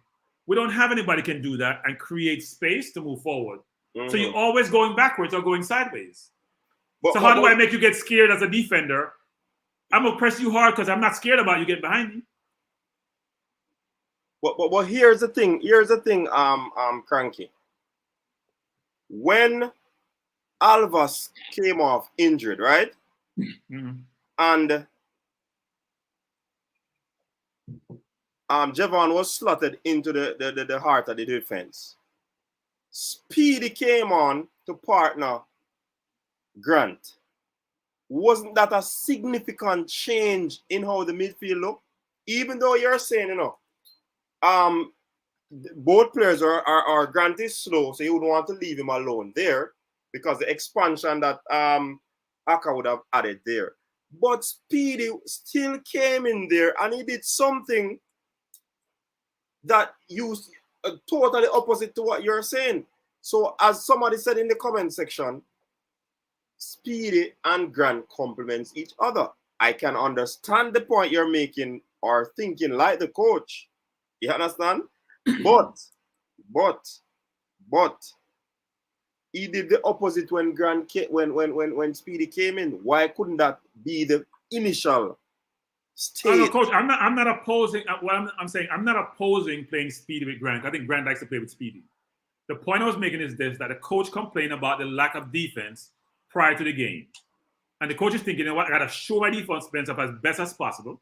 Because obviously, when Speedy played against Mexico and Speedy played against Costa Rica and Speedy played against the US, we gave up goals. So he's probably thinking, I have to lock down the defense. I want clean sheet. I'm gonna worry about going forward later. That's what I thought. I'm not saying he should play. Look, you hear me talk about Watson. I'm not saying he should play Watson at all, frankly. I don't think Watson doesn't have the leg to play these games, no matter how well he plays when he has the ball or when he tackles. Because right now we need somebody with much more. We need a much more well-rounded players. We don't need one-dimensional players. To me, Grant is sort of one-dimensional. And you put a one-dimensional Watson beside him, that doesn't really work well enough. But even Speedy, Coach, doesn't dribble forward. Speedy doesn't break the lines. Does Speedy? Look, Speedy's a very good passer, but he keeps it simple. Have you seen Speedy take the ball and drive at defense ever? Has Speedy made a defense-splitting pass ever? So the coach is thinking, I'm not getting defense from you. The offense is not in such a way where, you know what? It's going to make a significant difference in terms of me being able to score. I'm going to play safe. But yes, I think Speedy is better with Grant than Watson and Grant. But Cranky, again, I say, you are the home. All right, based on what transpired early in the game. All right, I want you to follow me. Based on what transpired early in the game, he had to make a change. Did the Canadians broke us down through the middle of the park? I think the Canadians utilized the flank with Alphonso Davis. Yeah, the Canadians were thinking. They did not come through the middle to break down that line in front of Anthony Grant because they know that Grant and a man where them can break. So they tried to go down the flanks. O'Neill Fisher flank. No, they were going on the right because they know on the right we are not the strongest on the right. Yeah. But there's Alvas out there or Fisher out there. They know this. And their best player plays out wide because for his team he plays left back sometimes or he plays up front. So they're gonna try to utilize their best player as much as possible. And you expect to have some success given his quality. But I'm not sure, and the best chance came from the right-hand side, even though the cross was made from the left. So I'm not, and look, Taxi didn't have the best game either, coach. Taxi turnover ratio was awful. Yeah, that's Taxi's true. crossing, his turnover ratio. So I'm just saying, which is this. Canada didn't present as much as a threat as I thought they would, given how well they've been playing. So I'm not sure it's the best game to judge some of these things. Hence the reason I say, Manning, Mannings, cranky. He should have made the bold decision. That's the point I'm trying to make. Yeah, no, and I don't disagree with you. I don't disagree. Look, I don't think Watson and Grant should play in the same midfield. They're both too slow. And Grant is a better player. It's a like-minded players. Break up play. You have two persons in the middle of the park breaking up play. The only difference with Grant, Grant draws the foul, so we still have the ball. Yeah. I think the biggest mistake he made in the game was playing Flemo. I'm sorry. He should have played Roof instead of Flemo out there and played McGee in the park to get the ball forward. I thought that's a mistake he made. You could play Flemo with McGee, play Roof off the left, play McGee in the 10, and if you want to play Speedy and AG, or you want to play Watson and AG, to me that's a better lineup. Flemo didn't give us anything in that game. And Flemo has given anything for a while. Yeah, and the problem I have to Cranky? Tyreek McGee started against the United States. He was substituted, right, in the second half. What did he do so unimpressively that would have caused him not to start or even played in this game? So here's my view on that, which is, as I said before, the coach is thinking defense. But we needed goals to win. But listen, coach. If you give up goals and you're not score enough, that's a losing proposition. I'm not trying to defend the coach. I'm just thinking about his thinking, which is I can't keep conceding goals. I have to first protect my goal, then I think about scoring. That's why because we can nick a goal here and there, but we are giving up too much goals. Now with McGee didn't have a terrible game against the US, but McGee's defensive numbers and or the number of touches and or the dangerous passes in the opponent area, it wasn't there. It wasn't there. If you're gonna play the 10 and you're playing a one-dimensional game, which I can only go forward, you have to impose yourself offensively on the game. Otherwise, why do I have you on the field? People, who in the building? Dexter's lab in the building. Reggae coach. I really you that reggae coach. Big up yourself, reggae coach. Hey, reggae coach, I don't want any video now. So pretend you're not see me. Pretend that coach alone you see me. I don't want any video. I don't want you treat me like I treat the coach at all. Big up yourself, reggae coach. So let me try and see if I could read the JT. So what result would you want to see? Because if we win, Tapa stays. If we lose, Tapa is out. If we draw, Tapa is out. So I think we all right, my take on that, JT, I don't care about what they're going to be doing, read the coach. I want 3 points. That is my thing. I want 3 points. How much points, Mr. Mohan Cranky? 3. Not 3, 3. 3 points. Yeah, you know, care how it come. Whether it allow the coach to be in his job. I not care about that. At 3 points, me I defend. You understand? 3 points. I don't care about that. I want to say 3 points because the 3 points will put us in a situation that we can feel a little bit like there's movement taking place. You know what I mean? Yeah. So, Eagle Republic, Bless up for that super chat. Gentle people, please don't fall off your chair. Tap and send a telegram already. Blake/Taxi, Haka, Lou, Mariapa / Grant, McGee, Speedy Bowser. Oh, that's it. That's the lineup, Eagle Republic. So why there's a slash with Mariapa and Grant and a slash with Speedy and Bowser? I mean, I understand that. And a slash with Blake and Taxi. So it's a slash team. So Blake, Taxi, Haka, Loeb. So Mariapa is playing right back, I guess. Grant, McGee, Speedy, Bowser, Roof, Gray. So he doesn't have Reed. He can't play Gray and Nicholson. He has to play one of the two. It doesn't work. It doesn't work. I would play Gray actually because Nicholson doesn't hold the ball up well. I would have played Gray because you know when Gray came in the game, coach, how he linked up with Roof a few times? Because he sits down on the ball. You can't get him off him. And then you can have people running off him. We don't have that with Nicholson. Broadman Security and a 3 point, you know. Here is it, Broadman Security and Roadball TV. To me, if we draw that game or lose that game, we can call it quits. So we're not gonna fire him. So if you fire him, how it will help the remaining games. Me want it. We don't want to go World Cup. Understand it. Well, of course, we can't go World Cup, and of course, me and you can't go World Cup. But more go there for my team, the national team. And the way things I go, me and you will take. Where's the Reggae Qatar? We are going to Qatar, yeah. Irrespective of what the Reggae Boyz do. Yeah, we're going to Qatar. And my Reggae Boyz, they don't want to go. And they're going to pay their way because they don't want to go. Then again, sometimes never pay them way. Even if they win, they may still have to pay them way because they have not enough money. No, but yeah, I agree with you, coach. We have to win. We have to win tomorrow. Yeah, man. We're playing an Honduras team, not a good place. We have to win. Yeah. You understand? And they are in a spot of bother too. They lose their midfielder, the influential player. They lose the captain. And I mean, even though they are going to be at home, and it's going to be a tricky tie for us, you know. Tricky tie. You know what I mean? Yeah, so I'm gonna give Devon and Cataract some credit because they both did a brilliant job of bringing Grant in, and even though I had some reservations about Grant, but my reservation was more about Stewart being a better player, which Cataract agreed to, even though he's reluctantly agreed. But we needed a CDM, and Grant has, even though as I keep giving Grant a hard time about can't run, he's been brilliant, frankly.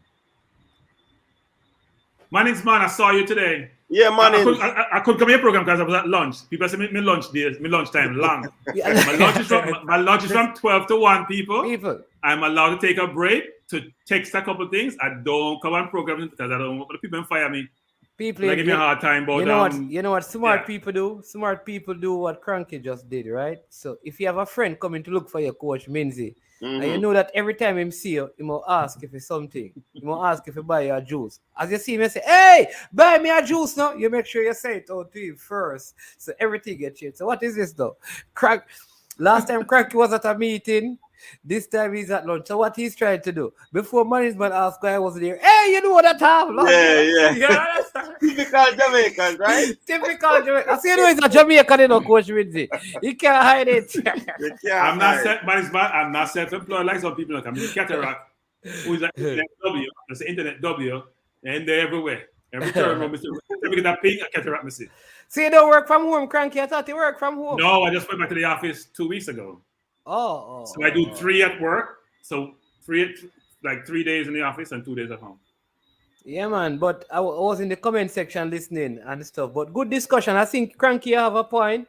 Well, hold on, the Mannings. Yeah, we must comment there, you know. You're doing an excellent job. So you're not talking about. So why you put up the post but Relic TV behind me? I'm making the point. Take off the comment and then make the point. Sorry. Yeah, make the point now. No, coach, you can't make a guess. I dictate why you put up on a coach. I give Mannings that leverage. So Mannings, I must say, you're doing an excellent job. Keep up the good work. Them interview there, shot. Yeah, get the people them want to hear from. You know what I mean? So Mannings man. I understand the Mannings man. Yeah. Yeah, guess what? People are struggling for getting the management. You get them. Wait, I think get one enough. 1, 2, 3, 4, 5. It's like you have access to everybody. You have secret for everybody. No. You know this. That influence is better than money. Oh, okay. Give me the money. Give me money. You got to give connection. Me want the money. Connection. But you know what, coach? Listen, I mean, because I learned some things today. Do I know what he got? Like these guys, like they got for the entire World Cup campaign that they were in right before the 1998 that T got on those guys. They got at the end of the campaign they only got $20,000. You know what the men were getting paid? Like they were getting paid 250 Jamaican dollars a week. Leading up to the 1994 World Cup, they were getting 250 Jamaican dollars a week. And when they go on trips, they would get $5 for their per diem. And then there was no party to buy, so what I'm buying. Boy, listen. So why I don't know. Like I think about that and I say to myself, like nobody should question the commitment of players, like the English players. Why? Because what those guys were playing and what they were giving compared to some of these locals, it made me wonder if these guys who are locally born are committed. When I hear these stories, but I do think the management. I think it goes both ways, right? I don't think administrations, whether athletic or sports like cricket or even football, were being fair to those players way back when. There were especially players were amateur. They were getting the money put in their pocket and not giving any per diem or any incidentals or any money to those individuals who sacrifice and perform for the country. That is true, because you know that team, coach. I don't know if you were around them time. The coach Minzy, they won the Shell Cup for the first time, 1991, and then they went to the first stage in the Gold Cup. That same team, they went to the Gold Cup and they finished third. They tied with Costa Rica. That was the first stage in the Gold Cup, and you know that most of the members of the team were part of the nucleus that started the early part of the campaign, and then some of them were replaced, like Tigat was replaced and stuff. So just think about that. That's one of the things I learned, that these guys were really in preparation from 1991 for the 1998 World Cup campaign. Almost 7 years of togetherness. You know that they never had one fight amongst themselves in the entire team, and they had 2 rules: no fighting, no stealing. So when you think about those things, you kind of figure that there was a unity and a bonding and a oneness in the team. And I'm wondering if our players are going to be strong enough to get past some of the issues that we have. Off the field, Cranky. Understand me? Are they strong enough mentally to get past the issues and just say, you know what, let's like I said, when I hear those stories, you realize that it was more than what happened on the field that made the whole thing work. Yeah, but management, they probably also had less players at their disposal. Well, that is true. When you have 60 players and my game is not secure, because I'm sure they probably had 15, 16 players where, you know what, you're going to play at some point in time. I'm sure you're going to be in the squad. Look at Hector, look at Ravel. They weren't dropping players in and out of the squad like that in those times, right? You had a set core of players. So you can build camaraderie, you can build familiarity, you can build friendships. Much more challenging and difficult when you have so many players, and you know what? And also when you have players who you're not familiar with, who you don't know, and who you don't have relationships with. And that is the point that I was going to put to Mannings. 2 points. Good night. Is that Dre? What are you that big man? He's speaking, but we can't hear him. Maybe I'm. Maybe. Yeah, man. Hey, man. Yeah, man. Give thanks, Mannings, man. You are doing sterling work. I join in Coach Minzy and no. Sterling play for Manchester City. I'm doing suckers work. You're sharp like a pin. Listen. Wait, Richard. Mannings, man. We don't use soccer in this forum. This is a football forum, Mannings, man. If you want to go talk soccer someplace, please do so. But it's a football forum. Just a reminder. I said soccer. I'm saying we don't talk soccer in this forum. It's football. We talk soccer when we're in America. We talk soccer. I wonder if you get the picture, Mannings, man. Yeah, Mannings, still you're very slow tonight. I'm trying not to get the no. I'm trying to get the picture. You know, get it, Richard. I'm trying not to get the picture, Richard. Yes. The big box TV are block him understanding. Yeah. Love that big buck something there. Right. Listen, Mannings, man. Two points, and of course to the fellow panelists. Do you think amongst the Jamaican footballing community, and maybe even amongst ourselves, there's a mental block as to why we don't, at this juncture, refer back to the 1998 Reggae Boyz campaign? I've not yet seen your interview with Paul Turgot, but do you think there's a particular reason, conscious or unconscious, why we don't hark back and try to take some real lessons from that campaign going forward? And secondly, as Kronk said, and we've alluded to, this is arguably the greatest crop of Jamaican talent across the diaspora that we've seen. What's been writ large on the narrative of Jamaican football is this whole vexatious issue of selection. And it saddened me. I'll be frank. It saddened me and surprised me, maybe more for me, that the whole equation of UK-born Jamaican players, those plying their trades in Europe compared to those in the MLS and on Jamaican soil itself, that it's been so contentious and there's been allegations of rifts and contention. How would you, Mannings, man, and fellow panelists, going forward, actually marry the best of Jamaican talent to produce a working, effective, international class squad going forward? I'd really, because it's a real challenge. We've got fantastic ability, but how would you practically put steps in order to select a crop of players that could actually form a working, effective squad and team that can consistently tackle what the Concacaf and world order has to offer? All right, let me just say this. Firstly, I'm going to answer you, but Cranky, I must say, I watched the video of you hosting the show on Sunday, and you did a very good job. All right. So don't be worried if you lose your job. Yeah. There's a slot at the coaches. It can't pay me. Trust me, it can't pay me. And let's not make we can't pay me. Just say can't pay. Just say they did a great job. You know what that means. You know what that means. Thank you. I'm gonna say thank you. Move on. Yeah. We're gonna move on very quickly. We're not going to say it. But the other thing I want to say is that people, let me tell you something. So hold on the Mannings. Hold on. Go ahead. Don't forget the point. Dexter's Lab, big up yourself. You gave us the go-ahead to play your video on this platform. We appreciate that. See? Big up yourself. And as me are saying at the comment section, you have some ideas coming up. And you ask this question about who the JFF is answerable to who? The Paris Association, Mannings? No, what I would say, Dexter's Lab, you need to do some at the video. And then when you ask who going to drop the JFF, you try to find out nobody, and you go to the politician, no. You go to the police, no. You go to the no. And then you say, watch out. So nobody no draw them up. And then you know what you do? You draw a picture of the whole of them, some stick man and them thing. They understand it. That would be a good video. Draw them up. Dexter Lab wants something to you. First of all, don't put no parody of me in your video. Second of all, Mannings man the best target you can pass on Dexter Lab.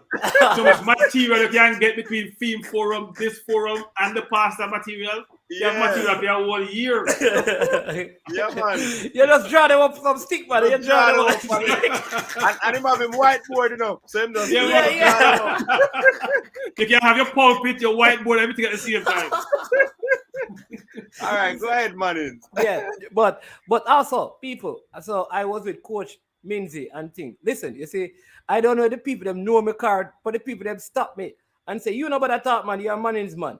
Cataract, Wagwan. Listen, the man is a celebrity. You understand me? And he's not a celebrity because he plays sound. He's a celebrity because at the coach's desk, right? So I want to big up Coach Minzy. And everybody asks, where is Minzy? Where Minzy? Every security guard, every police officer out there asking, right? Watch this. Today I was talking to one other person who is one person from the 1998 campaign. And you know what he said? You know what, just I saw you on Saturday. And I said, really? He said, yeah, man. You did up on the coach's desk. I'm going to see you up on Saturday. You know? I'm going to say, when you got, right? So what the person was saying, Coach Minzy, is that as a former player, they watch your desk. They may not comment, but even former players from the 1998 campaign, they are in the stream watching and seeing. So if you're in there, and I know a few of you out west watching, big up on yourself. You understand me? And thing. And it hurt them sometimes to hear we talk about the national team and what is happening. You understand? But back to Richard's question. Richard, T-God said it best today. And T-God said, listen, it's best to get somebody from overseas to coach a team. And that is the answer. That person comes in with an unbiased kind of mindset. He's not connected to any club in Jamaica. He's not connected, and just select the best players. Wherever he gets the pool, select the best players. I think that is the solution to selecting Jamaica's best every single time. If you get a man, that perspective is copyrighted. Tiga cannot say that. Well, he did. Because I already said it. So he can't say that. Okay. Copyrighted. Okay. But that is his solution. It's infringement. Yeah. But I don't know if Cranky have any other idea, but that is T-God's opinion though. And I share that because one of the things he said is this. Certain people not going to give you anything depending on who you are as a coach in Jamaica. You're not going to get certain things from the federation because you don't carry a certain clout. And those are some of the points he was making. He was even going even further to say, like, you know what? The business sector would probably, I know this is going to sound odd, but he said it in context. He said, if you're basically a white person coming in, the business sector will probably quickly go towards supporting you than he said that. And I think, though we may not like it, I think it is the truth that if we get an overseas coach, it will be better for the program. And especially where our overseas technical director that restructured the football from the grassroots level. So the 15-year-old and the 12-year-old and the 18-year-old in England can start playing for Jamaica from the youth level and not wait until they get to the senior level. Yeah, look, I've said it before way back when, which is Jamaica has a dilemma, right? You want to develop the local players, but they're not where they need to be. You have a contingent of players overseas who you can call upon if you can convince them to come and play for you, who may be better than your local players. Frankly, if you were to pursue the players in the English Premier League, maybe one player who developed locally would have gotten to that team, which is probably played. No other player. If you were to call all the available players, who are, to me, I call them available, not unavailable. Available, if you pursue them the right way, you'd only get one player in the team. And the question is, would that be digestible to the Jamaican public? I'm not sure it would be. And a foreign coach would do just that because their reputation, their compensation is all at stake, but they're going to take the best players to play for their team. They have no bias. They have no association. All they want to make sure they have players put together and give them the best outcome. But I'm not sure the public, because you hear the coaches, you hear Orville said it the other night. I think there was a coach on your program, management, who said it. I've heard Butler say it. Okay, why am I saying why? So people say me call life and but kind of say that. I've heard Butler say it. I've heard Whitmore not say it, but infer it in terms of how he reacted, that the English-based players are not committed. That's a theme from the coaching community in Jamaica. Even though I'm not sure why Roof would take off from his team to go play all these games, why Grant would miss paycheck to come play, why Reed is always coming to play, why Hector always comes, why Wes Morgan comes, why Mariapa comes, and these players are not committed supposedly. So that narrative, yes, some players may not be, but you can't say every single player, when you make a general statement, are not committed when the evidence suggests that that's not the case. And we know some local-based players, if you use them, the strike as an example, some would say, well, that's not commitment. I think players have to stand up for themselves. But you can say, you know what, if you want to make sure that you play for the country, if the country is the most important thing that you think there is, why would you strike? or we put the country at risk in a sense, which is we're trying to garner resources from the game against the US and Austria, and you went on strike, which affect us to do so. So we had to call English-based players. So you weren't loyal. That narrative needs to change. We probably should stop talking about it because we keep giving it life and giving it fire and fuel. But that narrative needs to change so we can move forward. Dre, what say you?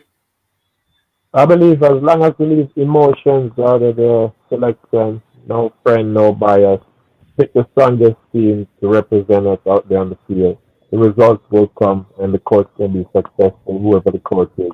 Need a game plan strategy because we have the players to play various positions and versatility in the team. And we have a strong contingent of players available to us at this time. Maybe the strongest over the years. So we just need to take advantage of that. And we can be successful under whichever coach, whether it be Papa Whitmore or whoever leads us to 2026. Do you guys? Go ahead, Minzy. What would be the a game plan or strategy that we employ tomorrow? Richard, what do you think would be that strategy that we should employ tomorrow to get that maximum 3 points? Well, of course, it's going to depend upon selection. From what I've watched and understood, Jamaica's defense and ability to defend is pretty sound, and they feel confident in that respect. What I'm looking for from this Jamaican team, whoever is chosen, is that they have an attacking edge and a clinical edge.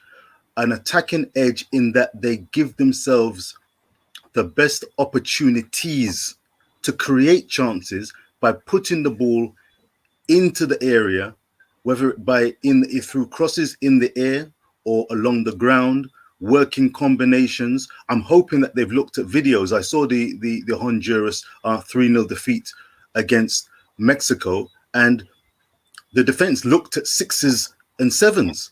Frankly, from what I saw, the eye test, as Stan often refers to, the Hondurans looked physically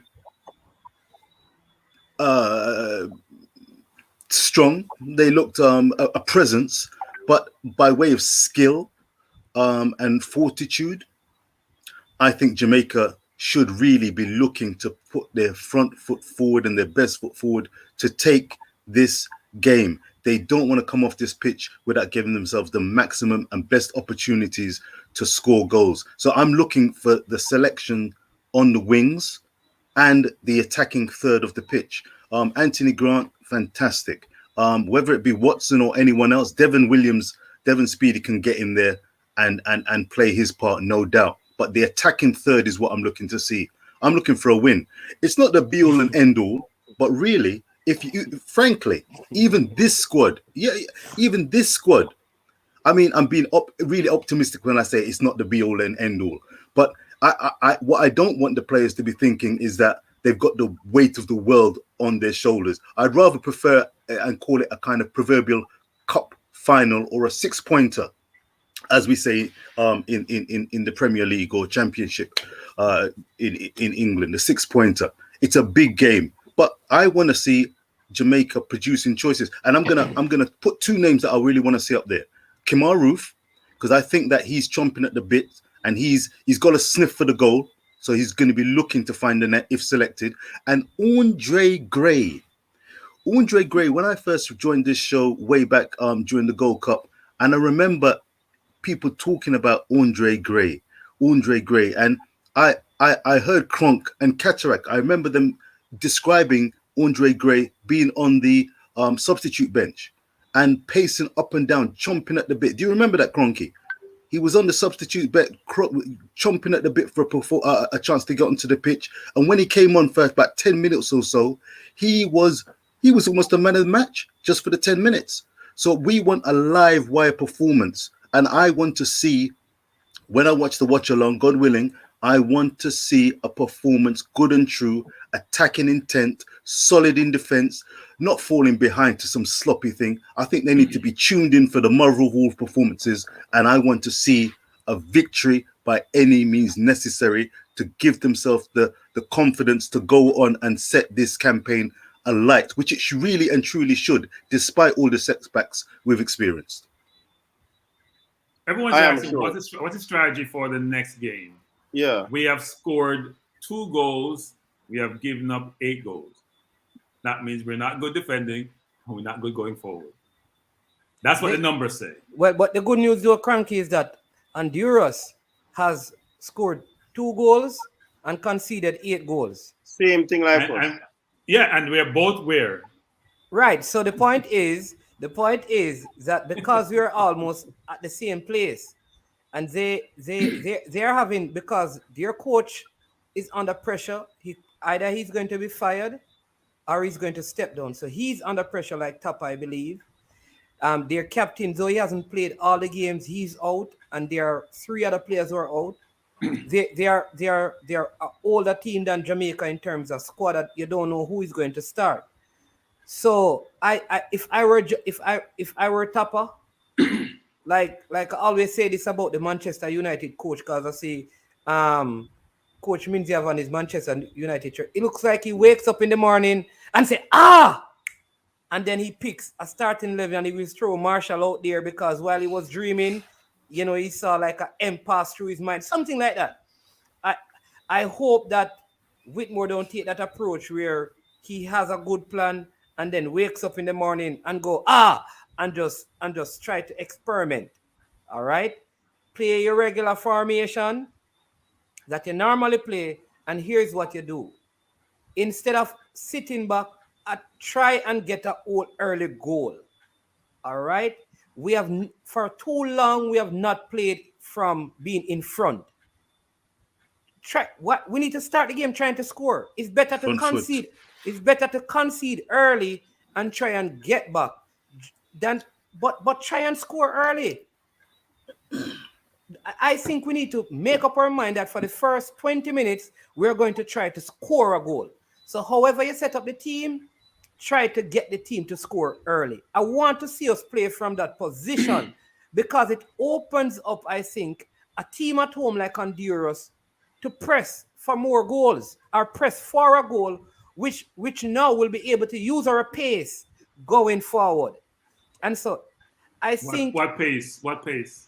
Well, the truth is... You ever seen us play? What pace? Meaning Bobby Reed is very fast. He just has not been given the opportunity to go in spaces one-on-one because we always have to be sitting back, defending, protecting, ensuring that the team doesn't score.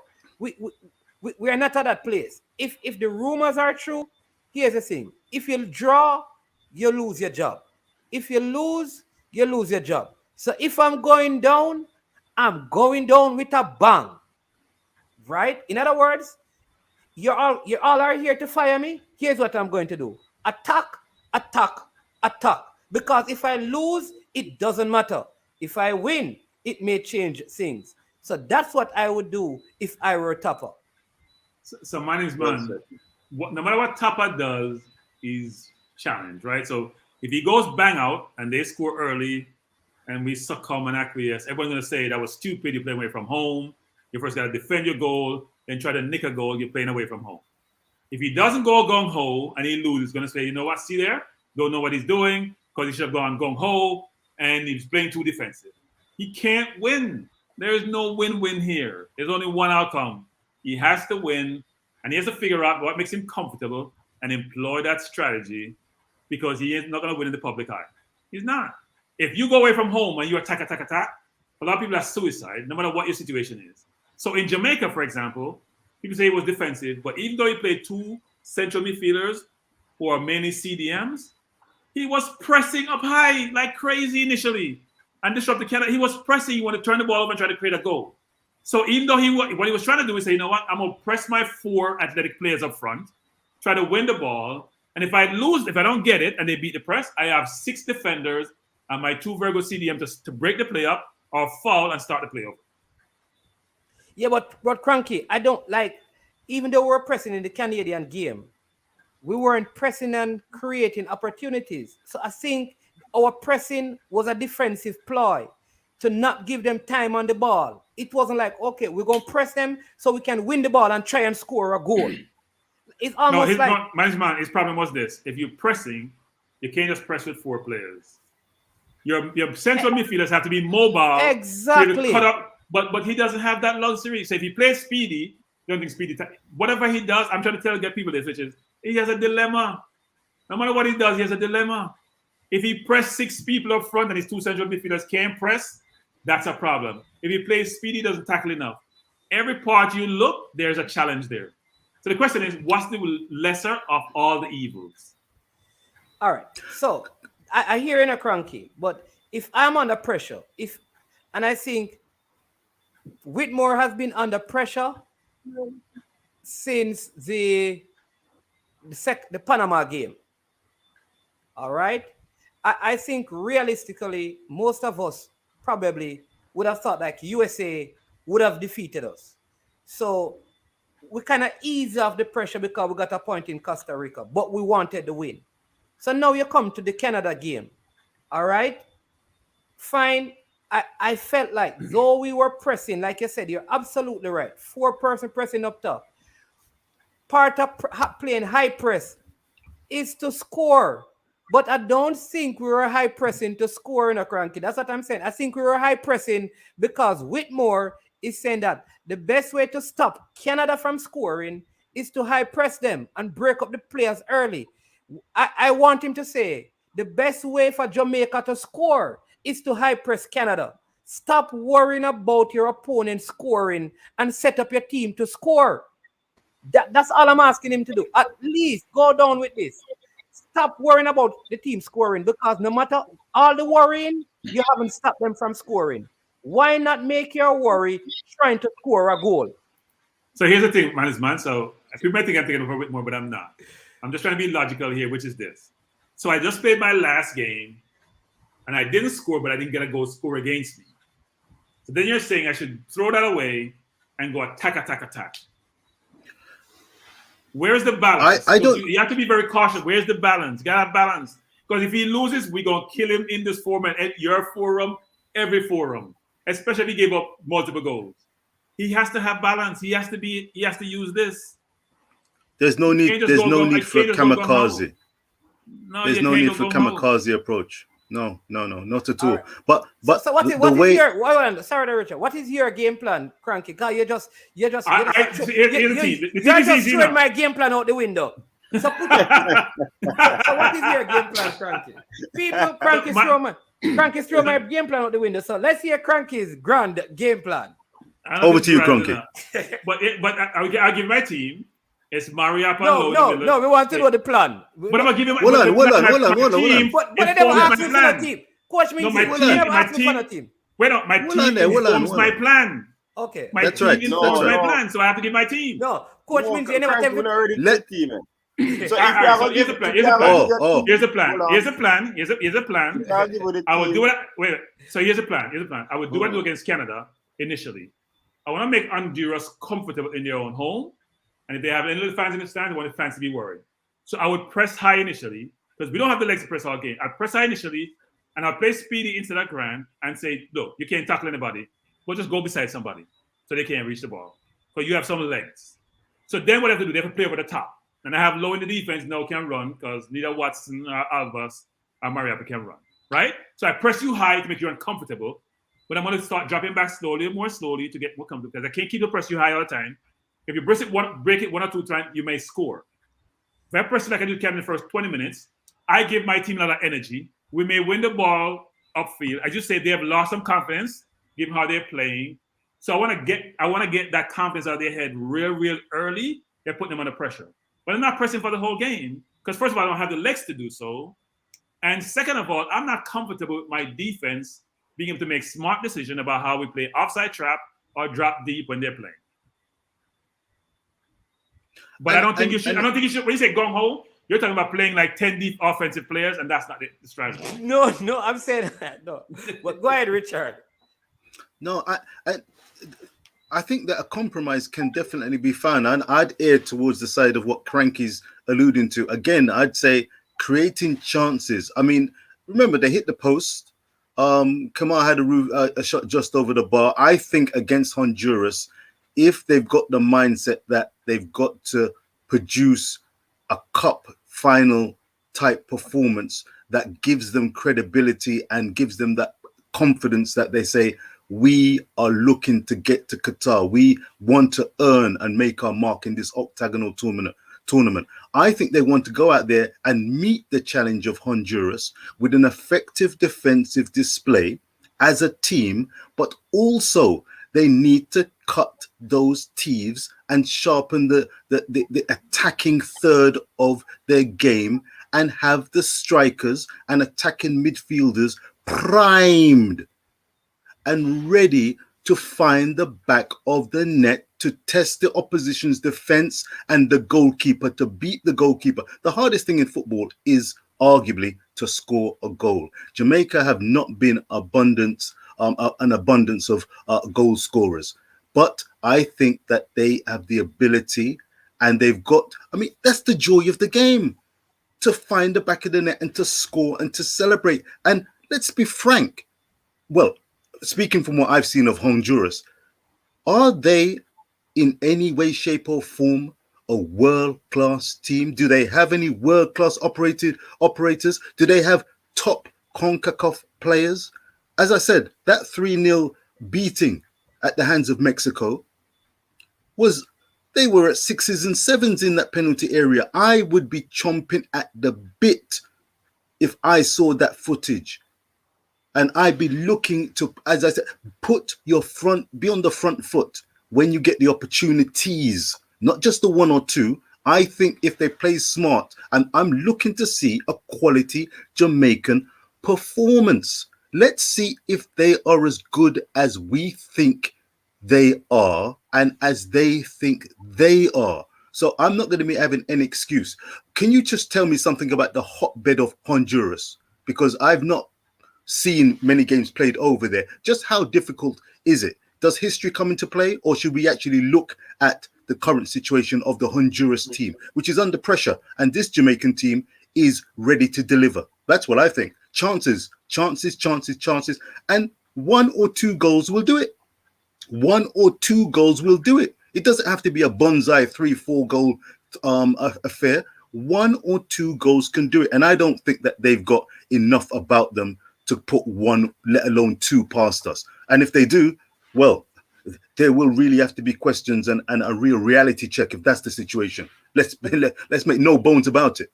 Let me get this right. So my game plan is to start speedy so we can high press and score early, and then we can be playing on the front foot.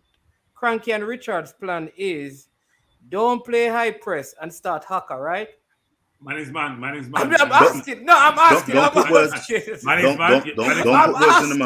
It's not only your TV old enough. Your ears them old too. Me say I press for the first 20 minutes. That's what I said. And start speedy. And I said that's what he said. Speedy. You have to start speedy. Okay. But man, I heard on your program, T-Got, and I heard another program, Butler, saying that we define this one star player in the team and play around that player. Can somebody tell me where that star player is? Because I ain't seen him. Which star player they want to play around on the field and create opportunities for? Where's that star player? Well, when they asked T-Got when T-Got asked who is the best player on the Jamaica team, they said Andre Blake. So I guess if you're going to do that, you don't play around Blake. We've been doing that. We gave him 8 goals. So he couldn't continue the conversation because the best player on the team was Andre Blake. So he couldn't develop the conversation anymore. So he kind of died a slow death right there. Look, we thought that Antonio and Bailey would have been those 2 players. Right? We thought they were differentiators, and then it would be supported by the lows of the world, maybe the roof of the world. That hasn't materialized. So we gotta revisit that construct, and we thought Ravel also was gonna be a key contributor in this campaign. So all those grandiose plans that we had is hard, and that's why the coach has to be given some level of latitude in some respects. Because we had all these grandiose plans, we had our team on paper, and we haven't had any game where he could pick the best team from all the players who should have been available. They have not been available. And it's not being 1 or 2 players. It's like 3, 4, and 5. Pinnock, Bailey, Antonio, more. You keep naming players and just like Ravel, that's 5 players right there who, in most times, and I didn't mention DJ, who I don't consider a starter, but he's a decent player. That's 5 starters who hasn't had a disposal for most of the campaign. He has to be cutting and chopping and reposition. It's very, very difficult. So I guess, look, the decisions he made around a Fisher, around a Watson, around not playing a great. We understand some of those decisions about how he set the team up. But with every manager, unless you're like a Pep, and even Pep gets criticized, no matter what team you put on the field, someone's going to challenge and say it wasn't good enough, it wasn't the right players. How you set them up and how you play is always going to be someone who's not in agreement with you. The problem is there is almost a consensus that the coach is not up to the job and should be changed. And that's why we're seeing all this dissension. And not to go back to the English versus local-based players, but that also doesn't help in this whole situation. It's not helping. But Coach Minzy, you did interview the players. You and Ketra interviewed the players. Can you just elaborate, if you could, on the vibe that you got from the players in terms of team unity and the hunger and desire to come and go to Honduras to produce a cohesive performance that showcases their ability, their skill, their desire to make it to Qatar? And if they don't, they're going to go down with all guns blazing in an intelligent, mature way. I mean, the situation is that I have an interview with Andre Blake, but because the music was playing in the background, if I take out the music, then the entire audio will go. So I did not upload that video. Andre, he's saying basically that despite of what people are saying in regards to the unity in the camp, it is there. They still have the same focus, they still have the same aim, and that is to get to the World Cup. You know, some spokers probably have been thrown in the wheels. However, they are not giving up. And like I said earlier, when you called in, the players were disappointed, but they were optimistic because keeping a clean sheet was, I think, one of the objectives that were met. You understand? And as we could all see, that they got the opportunity to win the game. I don't know if it is luck not going against them. I don't know if it is a faulty shooting. I don't know if them just not good or what. But they could have won the game. But it is, from what they say, it's a step in the right direction. So I hope to see a positive thrust going forward in that game against the Honduras. The Honduras game is not going to be that easy, because in spite of how faulty or how bad or poorly they played against Mexico, they are going to be at home, and Honduras is not going to roll over and die. I doubt that. Dre, anyway, let us hear your game plan, so that we can move on to the starting 11. So my game plan, when you say my starting 11, you're going to understand my game plan more. You know? So I would press when we don't have the ball with my front three. And then when we get possession of the ball, I would attack and use my wing back and get some crosses inside of the box. If that's not working, then I will utilize the skills of my number 10, who will be an integral part of this team being successful on the field tomorrow. So when you say my number 10, I know who that is. If I get 60 minutes of his best football in national colors, we should come out 2-0 by the time to come off the field, and we'll lock up shot. And that will lead us to victory away in Honduras and possibly save Papa Job again away from home. And, I like the sound. I like the sound of that. I put it further than that, though, Dre. For me, and I know that persons will think otherwise, for me, I think it passed the stage of the team winning to save the coach's job. The team is winning to save their campaign. Go ahead. That's it, CD. That's it. I agree with you. The fact of the matter is that these players want to go to the World Cup. I think that the coach alone wants to be the local coach to carry a team to the World Cup. Exactly. I believe the players want to do so. You understand? And not only that too. With the result, it's gonna save his job. Not that they're playing to save his job. But with that sounds better. That sounds better. Yeah, but the truth is also that some of these players must know that if Tapa is not the coach, they don't have a job in the national team anymore. So they're not just playing for his job, they're playing for theirs.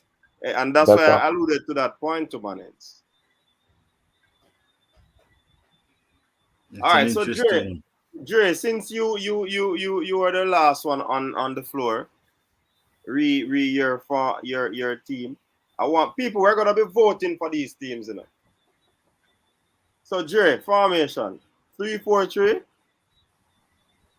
No man, like Tapa have them. No, but are your team on a Tapa team? No, we now use the 3-4-3 in this. So now go to the 4-3-1-2.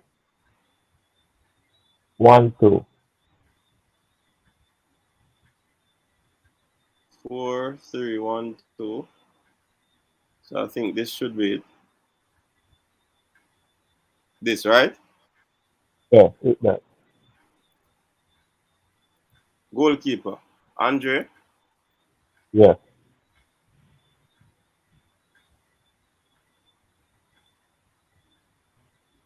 Hey, you see, based on what happened with Cataract, I want you to tell me the position and the players.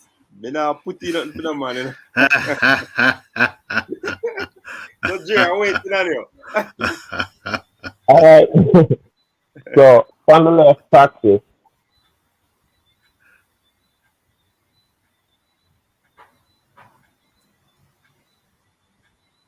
Damian Lowe. Where? Left or right? Right, left. Left. Next to practice. Right, Mariappa.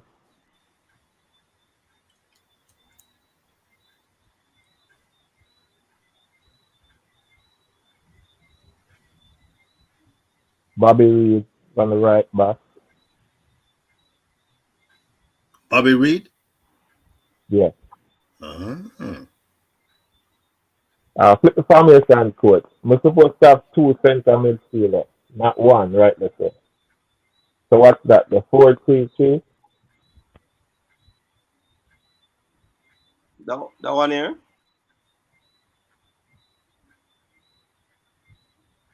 That one yeah, there? that one.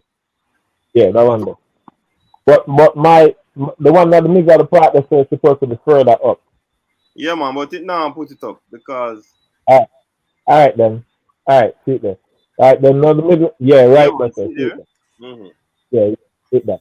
All right, so the 2 in the middle, make that be Speedy and Grant.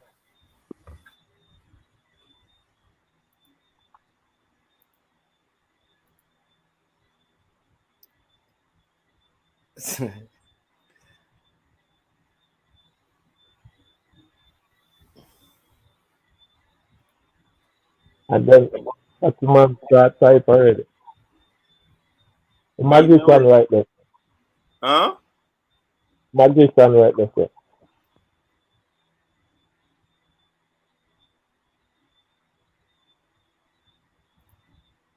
Then on the left, Kemaru.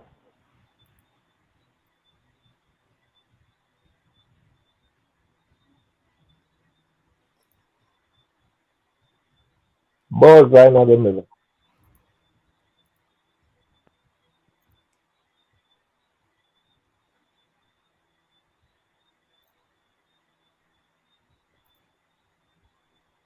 Who there? Andre Gray.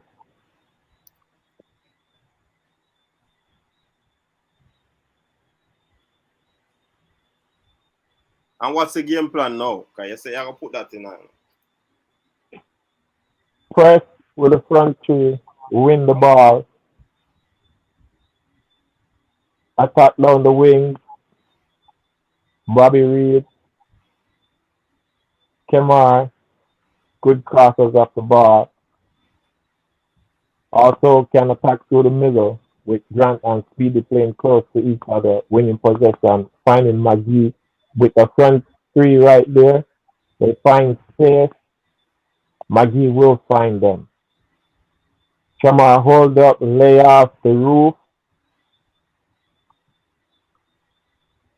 or lay off the McGee, can be successful. But I believe Bobby can control and have the energy to control that entire right side there. Because Gray wouldn't be asked to do much running back in his own half. So I can see us being aggressive and going forward a lot and scoring a couple goals. And then in the second half, when the game gets sticky and we leading, we up and ready to close up, then we can bring on Haka for that. And then we can change McGee and bring Bobby up there and bring Devane on the right there to lock up and secure the 3 points away from home. People, you rate that team,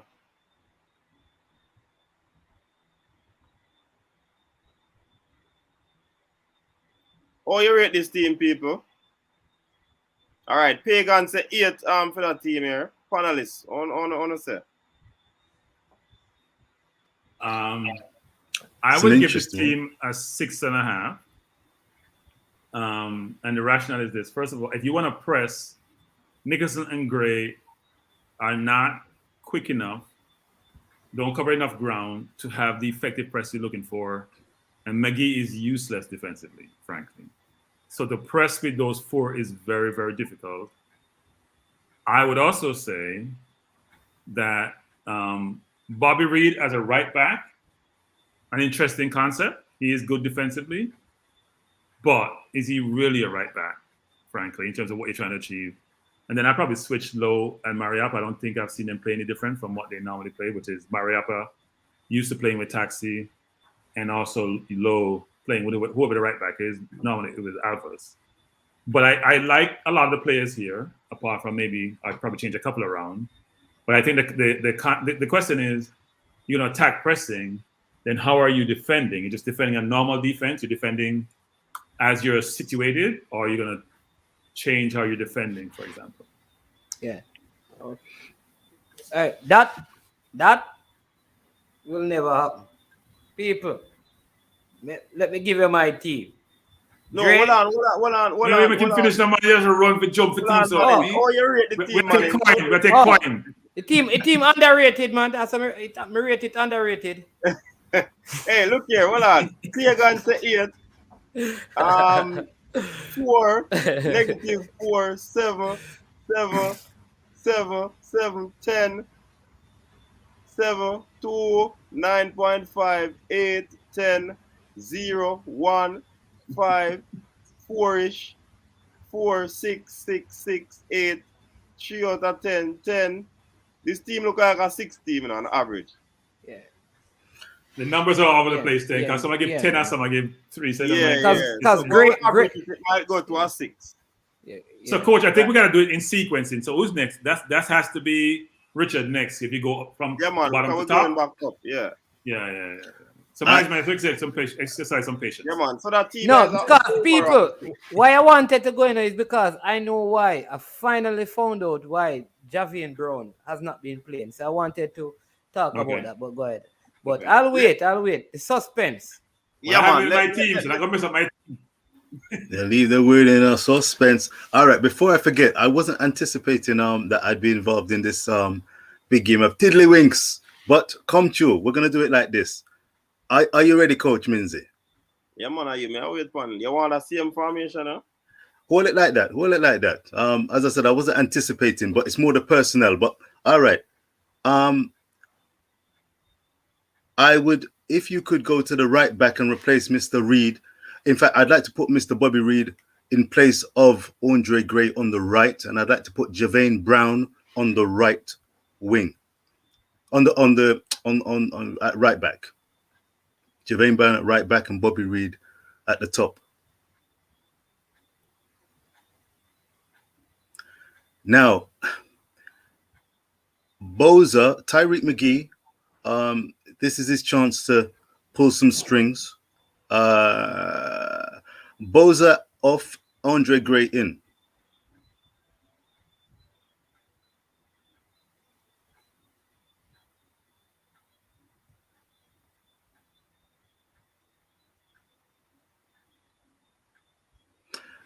Now it's an interesting one from the feedback that you gave regarding Bobby Reid's ideal position or where he plays best for Jamaica.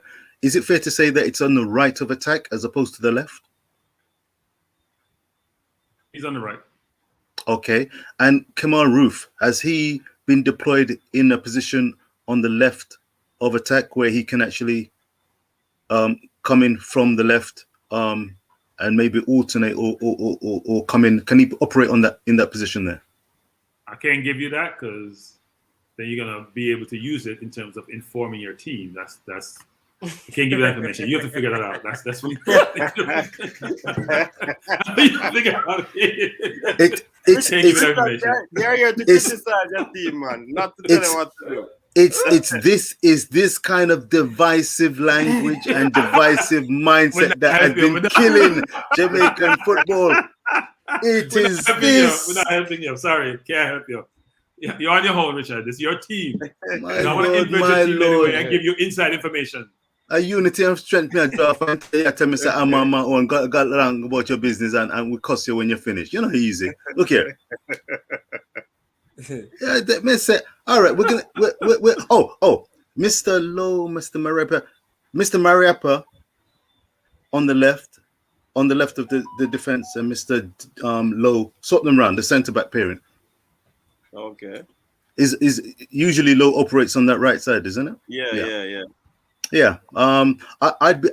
I would have been tempted, and it did cross my mind to have Hacker and Mr. Anthony Judge Grant playing together to solidify, but Devon has been improving game by game. He's been a credit to the team. Hacker can come in to solidify things. I wouldn't be at all surprised if Hacker actually ended up starting with Grant. So I just put that in, but I'm going to leave it as that. I've not seen Hacker play the entirety of these games, and I've been getting mixed messages as to not his endeavor and his effort and his smarts and his skill and knowledge, but because he's not got the legs necessarily to get up and down in his role, it's sometimes compromised other players, and they've got to do a little bit more whilst he's doing his role to the best of his ability, given his lack of game time. But work with that. I'll leave it at that. But all right. Yeah. You get something. Say 1, 2, 3, 4, 5, 6, 7, 8, 9, 10, 11 tens. I get right. That's a tiddly. Eagle Republic 7. Somebody said perfect, so that you know that at 10. So, coach, back up, coach. What's your strategy going forward and defending? What's your strategy? You just can't get team name and tell me how you play them. Tell me how work. Crunk. You're on your own. Man, I'll tell you nothing.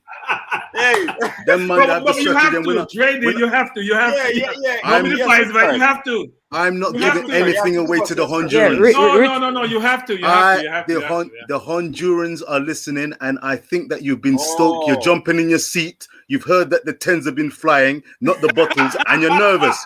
Yeah, man. Honduran is chatting up paper. You can read it. All right. I'm not nervous. Here's my team on paper. So it's not nervous. It's written on paper for a while. I'm not nervous. I'm telling you, I'm not going to play it though. That's my team on paper. You can copy it. It's just not guessing. It's my team on paper. Crunk. This team is on my team is. My team is on paper here. I'm gonna keep it up. That's all right, Crunk. I wrote it a long time ago. I'm gonna keep it up. And if you probably can read it, even though my writing is atrocious, but you can read it. Crunk. It's the same lineup that you have, but I'm gonna explain how I'm gonna play mine versus you. Same lineup that you have. I agree. Same lineup. Wait. Hold up before you start talking. Same lineup. This is not just same lineup. It's written down. The views You have can take a spoken. picture if you want to. Same lineup, but it's how you play the lineup. We're gonna focus on, not just the lineup. The same lineup I have, exact same team. Well, you know what? I'm a peace and love brother, so we're gonna work together on this. I'm leaving these players as it is, and then you can come forward with how you want to engage them. Okay. All I know is that I believe, full respect. I'm hoping that this kind of team, personnel-wise, can produce the needed result. But whoever goes out on the pitch, I'm wishing them the very best and that they put their best foot forward. So I'm looking forward to hearing what you've got to say, Crank, in terms of how they're deployed, but without giving too much away. But I just want these guys to leave it on the pitch, because really and truly, this is a game where it's eminently winnable. It's a tough challenge, but the World Cup and getting to the World Cup is never a bed of roses. So it's battle suits and Spartans, good and true. Come true. Yeah. Okay. It's man's time. Yes, hey, people. Cranky, they are saying that you copy one team, you know. You guys haven't seen me wrote anything since he started talking. You're typing. No. You can watch on the screen. If I'm typing, you'll see me moving. Look at the screen. Replay it, coach. I haven't done it. I wrote this down a long time ago. There's no crossing out here. There's no crossing out here. He works in the technological. Wait, there's no corrections here. There's no corrections. No people, corrections, no crossing what out. he has, you notice the paper, it has around 5 different sheets. If he flips it over, you see your next team. So No. he did. No. It's one sheet. See? No sheet. One sheet. All right, ready, people. So we just found out why Javian Brown has not been playing, because when the coach watches these videos, Javian Brown don't make the squad. So we just have to say because his name is not on squad builder. So we have to say to the coach, when you see Brian Brown, don't get vexed. It's actually Javian Brown. So guess what, people? Javian Brown going to start tomorrow. So in my right back, Javian Brown, Andre Maria. Is it the same formation? See, man, 4-2-3-1. But this is 4-2-1-3. 4-2 or 4-3-3. 4-2-3-1. 4-2-3-1, coach. You gotta move Roof back and move Reed back. Okay. Yeah. All right. So Javian Brown right back. Same goalkeeper. Murray up on the right. Hold on. Javian Brown. No. Low on the right, Murray up on the left. And I'm going to tell you why. The best Honduran player is colored. He gave the USA a very wartime. Same thing with Mexico. Very skilled. He comes down. He plays in midfield, but he comes down the right most times. Right? So I think Grant plays on the right side of the midfield as well.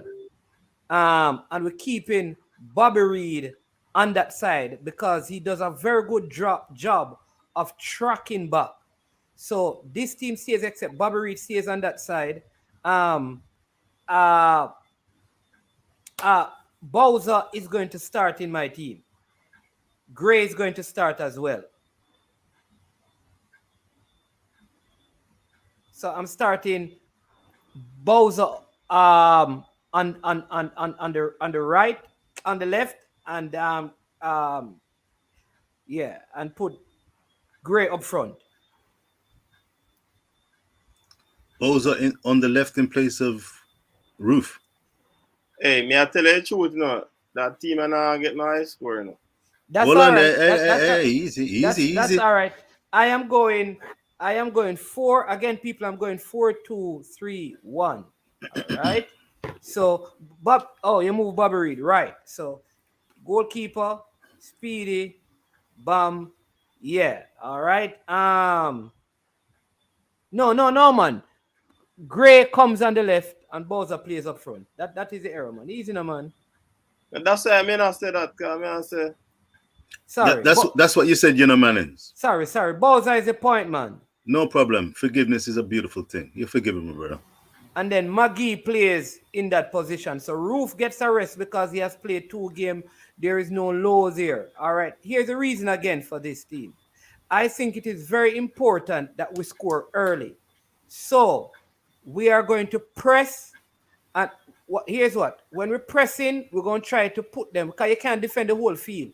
I want us to press so we can bring them to the right, where I can get Grant effective in defending, Bobby Reed effective in defending, Brown, who is a good defender, and Low. All of those stronger defensive players are on that side. So I want to get this Honduran side over to this side of the pitch when we're pressing, so we can press them in this zone. And then be open to the option of moving the ball when we're attacking to a McGee, who can give it to a Gray, who I think on the left can cut in and score on his right foot, because he's very good at that when he was at Watford, where he would drift to the left and have those curling shots like Aubameyang, and score, right? So that is how Bowser is also good in the pressing game. So this is how I'd set up the team for now. If we score, all right, when we score and we're leading, I would then move, depending on how the game goes, I would bring in Haka and then keep Speedy in there in the McGee position to give us a more defensive cushion if we need to make a change when we lead in the game. But this is my starting 11. Like I said, we have to explain to the coach that when we have Brian Brown, you know, because he's following our team picking, you know, but he couldn't understand why we had Javier Brown, Brian Brown. So we had to explain to him. He says, okay, Javier Brown. And so he gets to start in this game. Jamaica wins the game. And this team gets a 10 plus some super chat. No, you can't vote. You can't vote. You have to, I would give myself a 10 to convince the crowd, but I'm not convinced. So tell us what you can critique, coach. I'm critique. All right. Hold on. I'm looking for Simon's comment. All right. Big up yourself, Simon. Reggae boy, Coventry. He's saying that. Am I a genius, man? Am I a genius? Today, Blake Brown, Maria Paulo, Taxi, Grant, Williams, Marty, Reed, Gray. People, me telling you, me bird them. Me bird them never wrong yet. Coach. Never wrong yet. We are picking our team. We're not picking the people who know on fire. No. I pick my team. I'm saying we're not picking Tapa's team, we're picking our team. So here's what's wrong with your team. If that's what the team is, here's what's wrong with your team. Yeah. This team is not a very good pressing. Nicholson, Gray, and McGee are not the best pressers. That's why I'm pressing in one side of the field. I can't press in the whole. You can't press one side of the field, man. Yes, there are different ways to play the press. You can press in zones. So what happens when they switch the ball? What happens? That is why how you run, you get them to keep the ball in a particular zone and press in there, because you can't defend the whole field. I'm cutting the field in half by the way I press. But I don't think Gray and Nicholson are either good pressing. Who's gonna help Taxi out? Gray's gonna come back and help Taxi. Who's gonna protect Taxi? He's naked. He has no protection. Because you gotta have a balanced team, and Gray can't protect Taxi. Gray and Nicholson, I don't see that linkage working together. Who's gonna move off the ball on the left? Is Gray gonna be able to get to the channel? Is Gray gonna be able to defend? Is Gray gonna be linking up with Nicholson? Is McGee gonna be break through? Because we have McGee there for getting the ball behind the defense. That's a little bit challenging. So let me tell you why, Cranky. Listen, because remember, in the pressing game, you don't press the entire field, and that has been the problem. The problem is Fleming is pressing wide, Bowser is pressing central. So when we're pressing, it is not a compact press game. So they get to play through the lines. The idea is to press in a particular zone. Why am I pressing in this zone? Remember, I told you, right? I told you that I'm going to press in this zone. Why? Because Honduras' best player offensively plays on the other side. He's going to be coming forward. So I want to press in one side, win the ball, play to the weak side, where Honduras is weaker defensively, especially because Figueroa. So I'm thinking that all I want Gray to do is when Bowser slide to press here, Gray comes centrally. Come on now. You have to be able to recover when they break your press. When they break it, play the ball over that initial press, or they will play the ball through the line. You gotta be able to have legs to recover. That is true. I don't see how Gray recovers. But what I'm saying to you is that they're not. You're assuming that they're gonna break our press. How has anybody not break our press? But that's what I'm because of. All right, so this is what the point I'm making. How we have been pressing people is we have been trying to defend the entire field and press the entire field. I am saying we need to change that and press in a zone. Press in a zone. Yeah, right? It's gonna be a 4-2-3-1. That's what he plays all the time. So don't disagree with that concept. The question is, are we playing? If we play Nicholson and I don't see how you play 4-2-3-1 with Gray and Nicholson. Neither one of them can truly be effective out wide. Well, the good thing is that they're training. It's interesting. As I said, whoever goes out on the pitch, I'm glad that they're over there. They're safe. They're sound. They're getting training. They're going through the motion. Well, not through the motion. They're going through routines. I'm hoping that they're communicating with each other and having an honest, frank discussion as to which formation and which personnel will best get the job done. Substitutes may come into play, so somebody off the bench or persons off the bench may come on and be part of this successful venture to Honduras. Kronk, what is your team and what's your formation, sir? And your plan of attack? My team is 4-2-3-1. My team has Roof playing for Andre Gray. My team has Gray taking Nicholson's slot. My team is the same in the remainder of it is the same. Hold on, Sir Cranky. You believe that Roof and Gray can press better than Nicholson and Gray? Because that's the only difference. So I'm coming to that. I'll explain, man. This is Cranky's time now, man. You've had your time. Coach, are you going to change the team and as Kronk goes through it? Move Gray into Nicholson's slot and move Roof over to where Gray sits. Don't let him get cranky now. Yeah, don't let me get cranky. Exactly. No pun on the word cranky. No, you take Nicholson on the bench. He's on the bench. They're gonna put Roof where Nicholson is.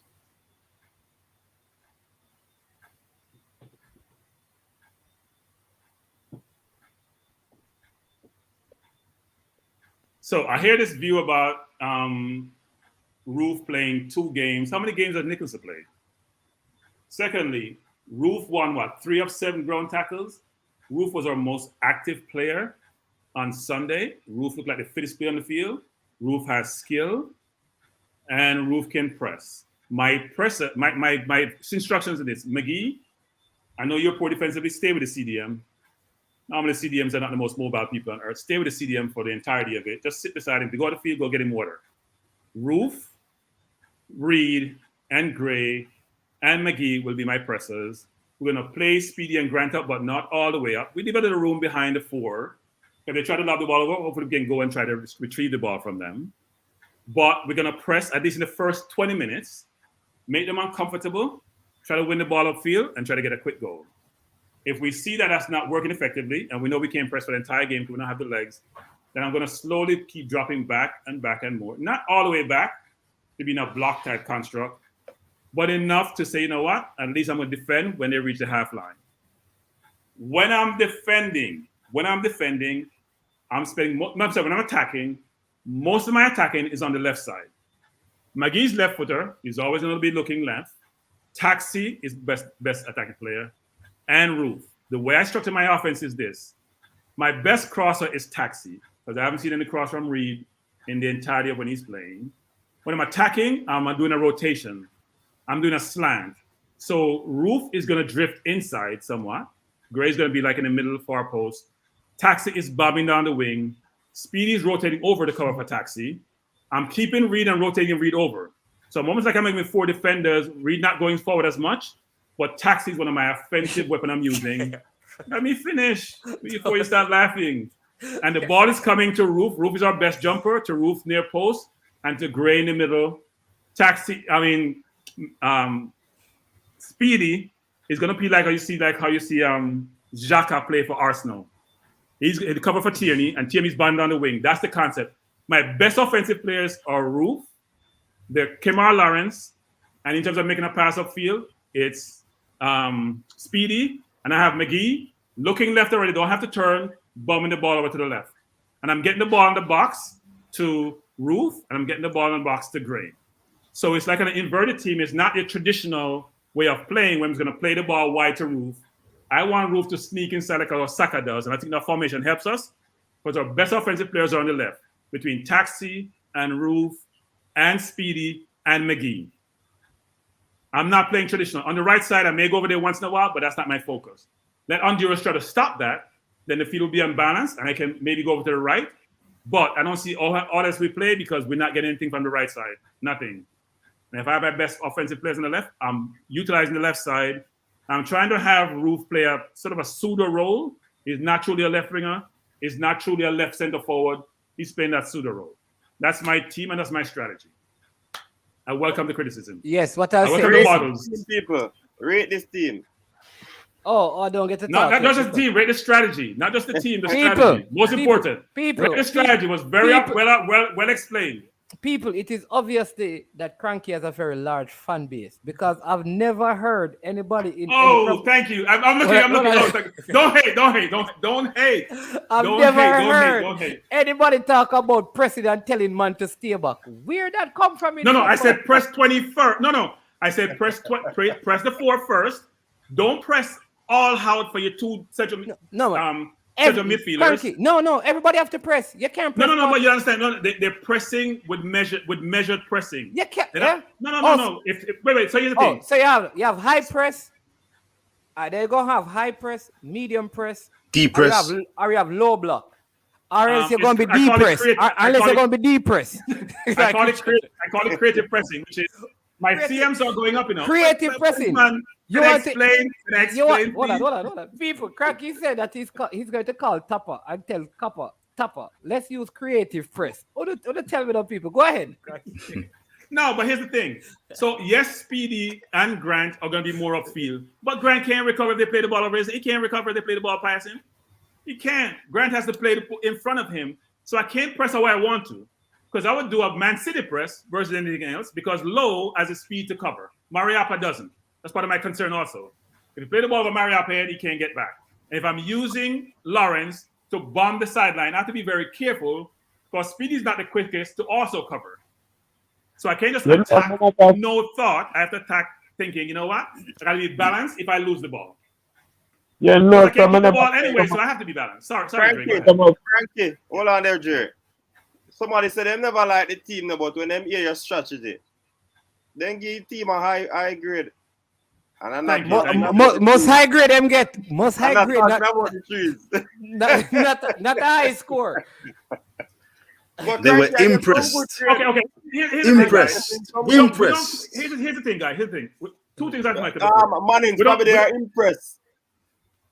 Yeah, they're impressed. But here's two things actually, guys, which is we have not got the ball between the center back and the right back for the other team, or the center back and the left back for the entire 5 games.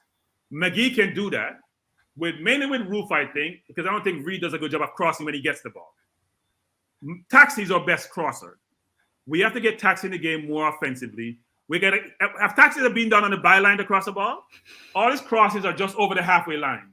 I have to get him down the wing, and if I get him down the wing, defensively, I have to cover for him. That's where Speedy comes in. So what I'm saying, Cranky, we have the same. Hold on the Mannings. Let me read this super chat by Darren Stoner. Big up yourself, Darren. Boys are out. CF don't run inbox only. Wanna shoot for top the 18. No shot on target / goal this round. Gray CF, right wing East, left wing Reed. Roof, CAM, Grant and Akka 70 minutes. CDMs. Left back Taxi, CAMs up on the row. Well, that should have been Mario upon low. And the right back, Brown, goalkeeper Blake. So Darren is throwing out his team. Yeah. Let me say this. I see a Craig Butler in the comment section. Don't know if that is the real Craig Butler. If the real Craig Butler. Big up. Welcome to the coach's desk. Yeah. All right. But let me say this. The only difference with Cranky's team and my team is is just one player. And that one player is Roof. All right. Everything else is the same. So instead of having Roof, I have Bowser, and I put Gray out there for a reason. So, for what I don't understand is that I am getting -4, right? I'm getting -4 on those grades when it's only one player, right? Cranky is suggesting a creative press that we have not heard about in football, right? No, my press is to, firstly, because Bowser does a whole lot of running up front. He's weak in some areas, right? I am saying get the Panamanian team on their weaker side because their strongest player plays on the right side. Get them to get the ball over into the right channel, press them in there, because their strongest player on the right side is also one of their weaker players defensively. When Bowser is doing the press, I want Gray to come in and be the center forward. That means when we switch the angle, when we win the ball and play it in the angle of play, Gray, I believe, would score. I don't understand. That is not much different from what Cranky is saying, except Cranky is saying Roof and Gray would do it instead of Gray and Roof. So, man, sometimes it's how you explain your strategy versus your players that people are struggling with. So here's my view. So let me explain. No, I know what I'm going to do. I'm going to type. So you're talking about they're a one-man team. You're saying that cut off that really one player, they don't have a team. They really were against the USA. But management, we've seen Honduras play not just against the USA or Mexico. We've seen them play. They're not a one-man team. They're not a one-man team. So you can't just say cut off that head and it's all over. And also, I think the struggle is people are trying to understand you're playing both Nicholson and Gray. Gray 10 years ago, maybe not today's Gray. Gray for Watford a while ago, playing the championship, not today's Gray. Doesn't have the legs to play out wide. So I don't see how that's going to work. And if you want to press, you can't press with Gray out wide. You can have him press the center backs and go to the goalkeeper. I don't see out wide. And then also, how does he cover for Kamar? That's You're what asking I'm Gray saying, to do too much work. No, what I'm saying to you is that we're going to, when they have the ball and we're pressing them, we want to keep them in one area. We want to keep them on their weak side. Right. Because they can press like that. But coach, like a sheepdog and sheep. Well, let me read that super chat here. DJ JJ, if we are willing to be honest, Shamar got a lot of opportunities where he failed to score or assist and hold up the ball. Start Gray at number 10. So that's coming from DJ. I would agree with that.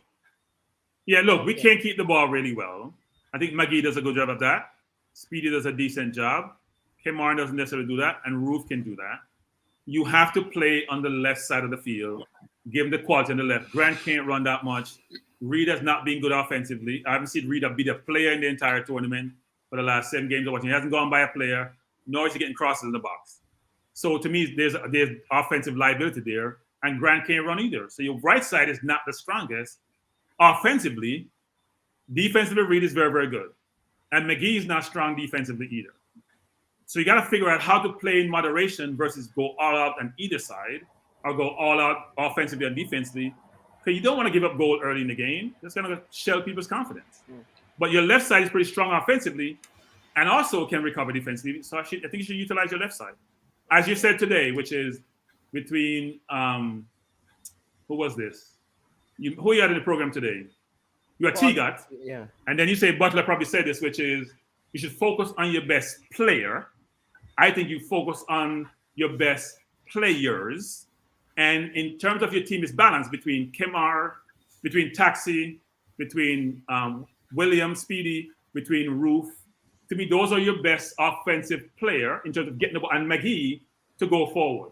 So you focus on the left side of the field. You use that as much as possible to try to create opportunities. Yeah. But the right side is weak that way. Coach Minzy, remember I was telling the guys that the Hondurans are the worst. You saw this thing that Simon said that they're outside the hotel. Yeah. I'm telling you, that's how these. And you know what is funny? If we're not allowed to do that in Jamaica, and they get arrested. Yeah. You get charged for the noise. You would get charged for the noise abatement act. Yeah. So they have headphones. Some beats, some noise canceling headphones. Yeah. they have to put in the AirPods because that cancel the outside sound and them just go sleep. So, gents, I'm gonna make a move. I'm gonna make a move and listen to your dulcet tones as I get a few hours sleep before the school run. But I'm looking forward to catching you all on the watch along. Well, listen, we're wishing the team success and positivity, a whole heap of positive vibes coming from London, England, and from all across the Jamaican diaspora to the guys who are going to be going out there to go toe to toe with Honduras. I have every confidence that any man who goes out there will deliver their best performance on the day, and let's see what it holds. But we really want a victory, and we have full confidence that it can be achieved with blood, sweat, and tears. Am I right? Of course. All right. Peace and love, yes, sir. All right, Richard, man. Bless it. Every time.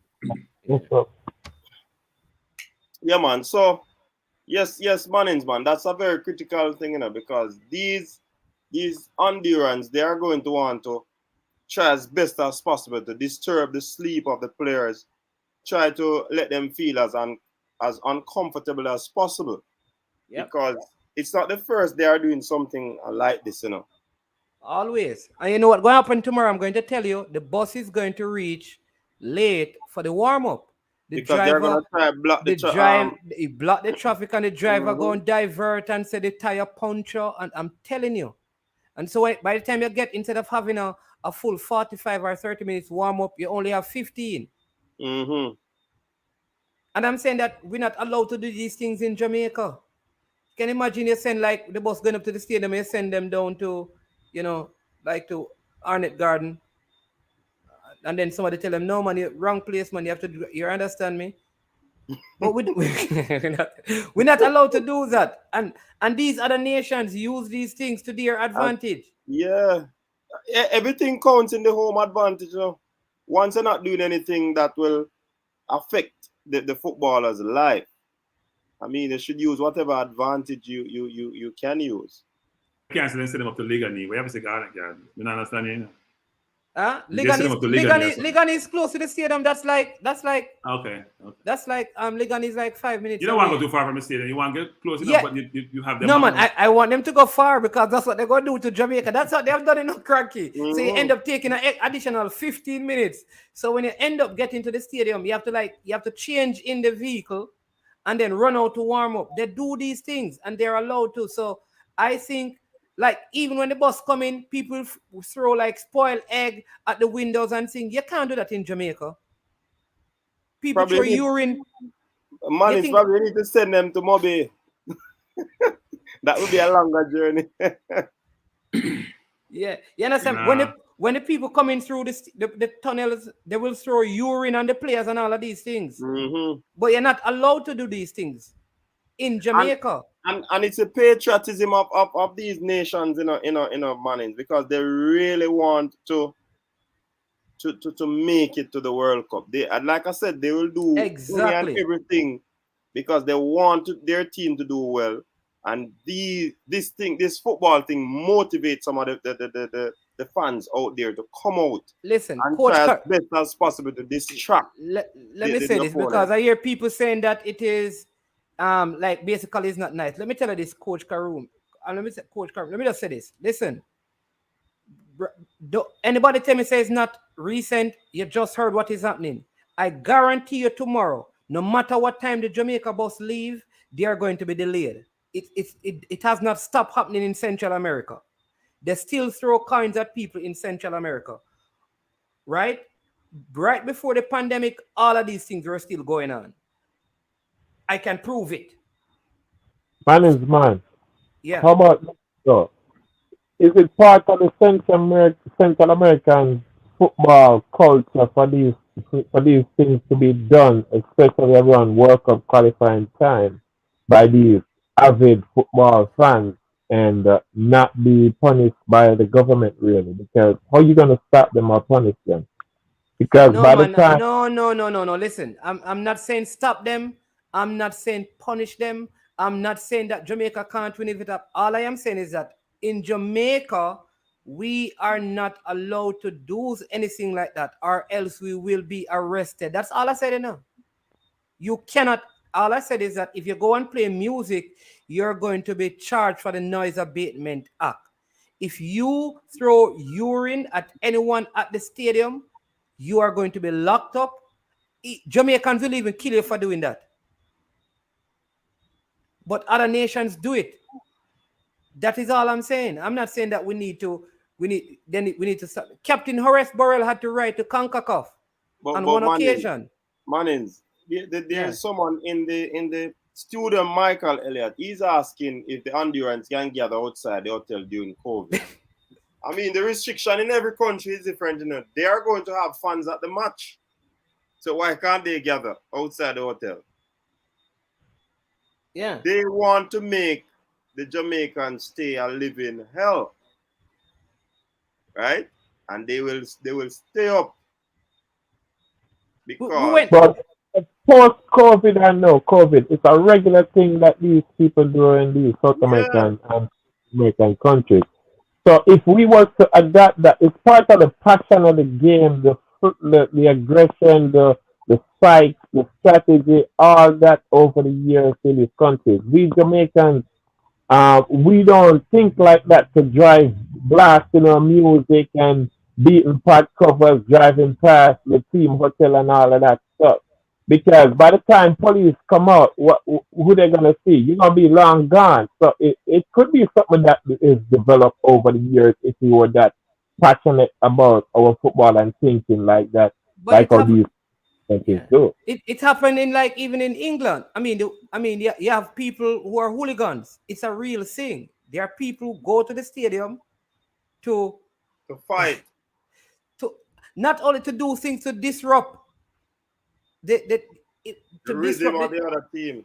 The rhythm of the other team. They even fight them after the games. There you go. People are serious about football, So you see, when we come on YouTube and we talk football and some persons are saying that we are doing this and we are doing that, they have not seen anything yet. Because we are soft soap to certain countries when it comes on to serious football. Go down to Colombia and they will tell you about the fans. Yeah. Big up Dexter's lab. I'm gonna leave out now. Big up. Thanks for the video, man. Dexter's lab. Big up yourself, man. Thanks for pass through and just make this place your chill zone, yeah? Big up Dexter's yourself, lab. man. Remember what I suggested to you? And we are continuing to watch your videos, them, Yeah, I don't want to be in your video. That's lab. Just the regular code. You have a whole episode of management. You have materials, endless materials. My expectation that video drops soon. But I mean, you have to fight the adversity. But the thing is that I think our players are professional enough. But you know that Anandelo always, I think Anandelo has 2 red cards in Honduras. We always get players getting red card in Honduras as well. Honduras, El Salvador, and Guatemala. Yeah. Jamaicans always get red cards in those 3 areas, in those 3 places. I don't know why. All right, Lloyd O'Connor is saying the Honduran and Salvadoran fans are abusive with loud music in the night. Been there, experienced that. All right, Lloyd O'Connor, big up yourself. Hey, coach. I'm there thinking about the Dexter's lab video of management. you know, management a prayer and Dexter and God I said, "Oh no, I'm gonna wait."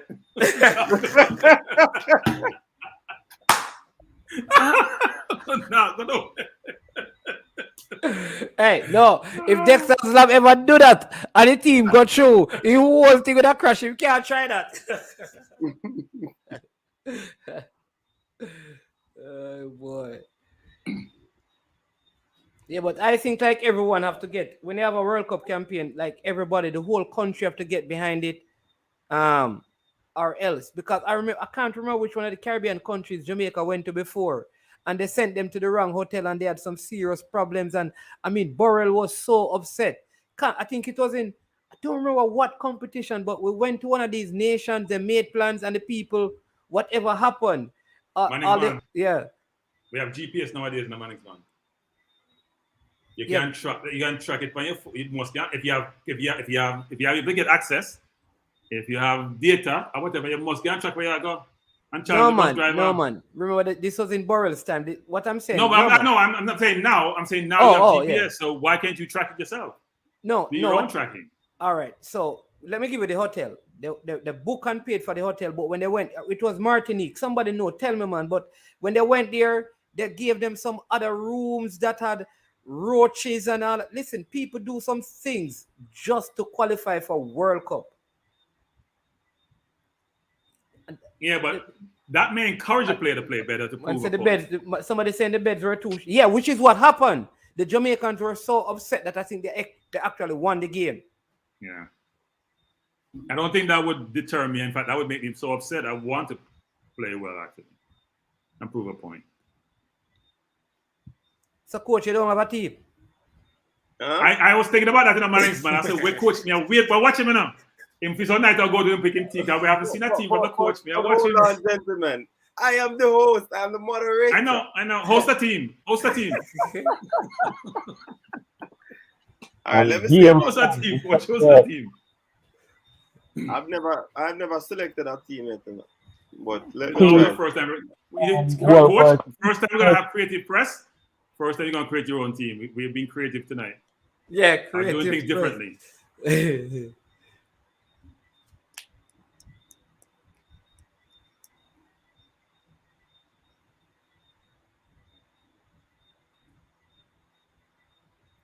What a winger we have? We have Flemmer. And East. You have West. You have Flemmer West. Or you could put O'Neal Fisher up in right wing and put Bobby Reed over. I don't know. All right, man. Stop get carried away. In fact, O'Neal Fisher may end up playing with Japan. Coach Minzy, remember I was telling you guys on Sunday that you have to use reverse psychology, you know. Like if you want with the coach, they said no grade. They were you realize? Yeah, the people are saying gray, and I said people reverse psychology. Say no gray. You see the moment everybody started saying no gray, gray went on. Then they started calling out Maggie. You know what happened? No Maggie. Reverse psychology. So if that is the case, you have to put Fleming and East up here. I'm wondering if Manning's man trying to set me up against these people in the comment section for them to battle me, you know. Coach, don't do it, coach, because you know the audience is they're rough, you know. They're not going partial. This is a CF team. This is a CF team. This team is CF. Yeah, man. Well, Brian not see me do nothing. That's why I asked who are the other wingers. And CF team. I work with that team upon straight. and why I would allow Andre Gray to play over Shamar Nicholson is the fact that Shamar has been starting and he has scored 2 goals, but that facial injury in I think players are trying to, you know, hit him in his face. Yeah, they're trying to distract him by, you know, hitting him in his face and all of these things to throw him off his rhythm. So I would definitely go with Andre Gray, and that's the only reason why I'll start on Andre Gray over Shamar Nicholson. So you know what's interesting though? I mean, we've talked about the lack of creativity in the team, but apart from that being to keep the ball, we don't create mismatches one-on-one, you know. I haven't seen any player, like you're out wide, take a man on, go by him, and create mismatches going forward. We don't do that at all. I think the only person I see doing that is Jamal Lowe. Well, he only played, 1.5 games? Yeah, but he did that shot that he kicked, he came inside. He came inside. He didn't really beat the man per se, but yeah, he has that creativity though. He did it in the Austria game. He has the creativity, but we're not. So if you can't create those mismatches, those advantages, then it's very, very hard for the defense to be concerned about you and to try to play safe. They can afford to play aggressive, but you're not putting them under pressure. Yeah. So when you go last, it is easy to hear what everybody says, and you saw the votes, so you can know to select a team, so the people them know send the champion bottle at you. Man's man did miss the coach. Because Richard T was the same as my man's man. It went off on a tangent. He didn't listen. You picked a cataract team. No, the Battlefield. You're picking up. No, the Battlefield did not come tonight because Cataract is not playing. or they behaving themselves. They behave themselves because the major instigator for Battlefield is not here tonight, so they behave it. Well, I'm saying in a man. I'm going in for 3 points. 3 points may run for. I don't care if that 3 points save the coach's job. 3 points more. You understand? Yeah. It is important that we get 3 points. It's gonna be difficult because history is against us again. But we have got to tear down the barrier of history in this game, you know.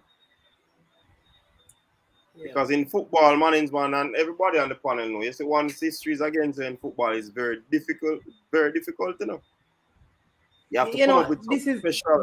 This is amazing. Like today I was talking to Teagat, and Paul Teagat Davis believed that the crop of players that they had in 1991, in his words, this is with Paul Teagat, David Hector Wright, Twinnibug, when all of these players, Peter Cargill, they were all in their prime, Anthony Corbett, all of these guys in their prime. And he said that if they had a good coach who got all the resources that they needed, they think they'd have qualified in 90, 94, and then in 98. All right? Because he believed that was the best crop of players. And many people say, no, this is the best crop of players. But you realize that when some of the players are not around, the team looks so weak. Mm-hmm. Like I think this crop of players is the best we have ever had by a good distance. However, we have never had them.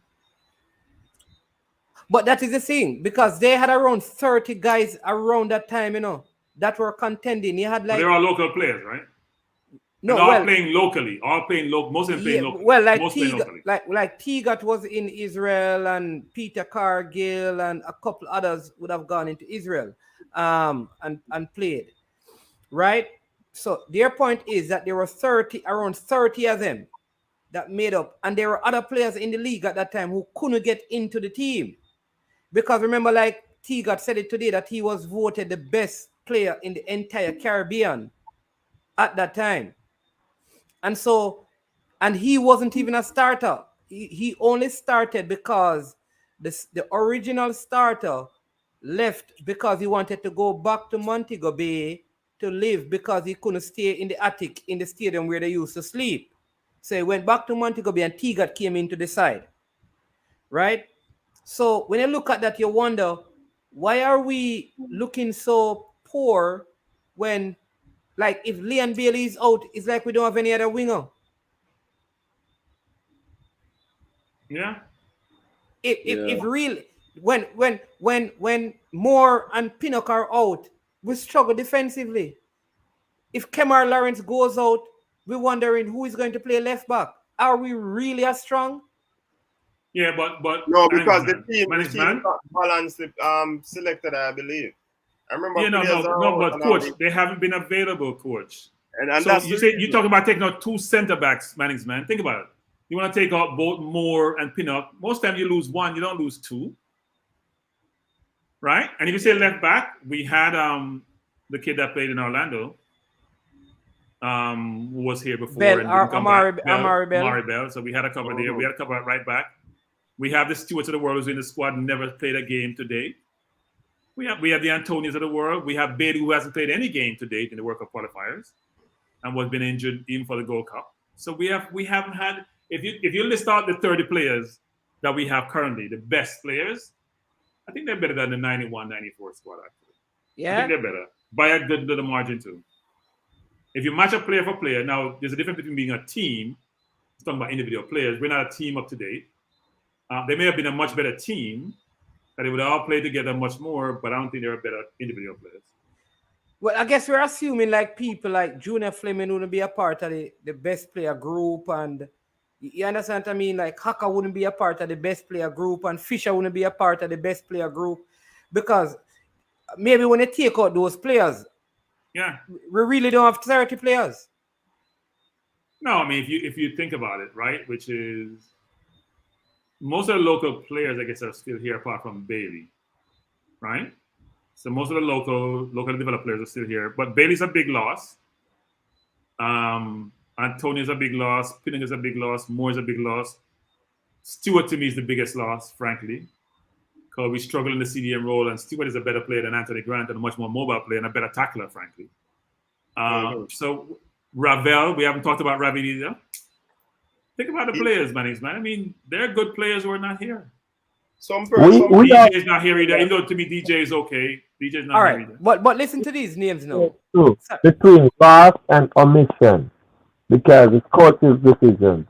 Some of those names. All right. But Ravel was coach's decision, right? Let me give you an example, right? Let's look at some of the names. I mean, I'm not trying to. We're just having a discussion, right? So you had Winston Anglin, right? You had Winston Anglin, Hector Wright. These are some of the midfielders. Winston Anglin, Hector Wright, Peter Cargill. You had those players, right? Like those were three who could play in that midfield era. I'm not even talking about Theodore Whitmore yet. You had Lenny Hyde was the next one. So you had those four players. When I look at this team right now, even if you had Kevin Stewart, is Kevin Stewart that better than Winston Anglin? Yeah. Really? Yes. You saw Winston Anglin Kevin play? Stewart. I've seen Kevin Stewart play. Kevin Stewart played for Liverpool against Barcelona way back when. He was at Liverpool for quite a while. I don't think any of those players you mentioned have ever reached that level or could reach that level. And his biggest attributes, his strengths are mainly tackling. He puts a foot in. Who? And he can progress the ball. So yes, he's a better player than all of them, including Cargill, by the way. I think Anthony Grant and Cargill are pretty close. Cargill was more sideways passer. Cargill was a safe pair of hands, but you've seen Cargill play. Cargill is not a better player than Anthony Grant. Probably similar. That was Cargill, frankly. He couldn't run either. Anglin played in. He's a safe pair of hands. Winston Anglin played in Israel as well, you know. And yeah, also played. Guys, we're talking about Israel way back when too. But Israel is a championship or even League One at that time. They got better. He played in the team in the States. That was it. They won whatever the league was before the MLS. He played on 1-0 as well. So Winston Anglin was a good. No, they're decent players. Look, I read Lenny. I think Lenny was a brilliant player. Frankly, they're good players. He had players like Roderick Reed, Peter. I mean, he had like I don't know, but yeah. And 20 years from now, you're gonna say you have players like Lowe and Taxi and Flem. Really, you think so? Yes. Listen, when I think about that defense with like the Linval Pala Wilson, Durant Brown, Anthony Carbet, again like Management. We went to the World Cup. We bring in Fitzroy Simpson. We brought in Robbie Earl. We brought in Marcus Gale. And some of the players that you're mentioning, not all of them, a few were still in, right? We brought in more supplements. They got old. Like what I'm saying is this. We brought in supplements more than what we had before, because we only had three key ones, Paul Hall, Simpson, and Dean Burton. We brought in additional supplement because we don't think they were good enough to compete at the World Cup. But all right, remember who played centre back for Jamaica at the World Cup? What was Linval Goodison? Goodison. But here's the thing. Here's what happened. So those defenders were good. Linval Dixon, Durant Brown, and I'm not saying they weren't good, you know. Yeah, and Goodison. Yeah. But I'm saying you always look better as time passes. You always look better as time passes. It's amazing how you got better over time. It's amazing.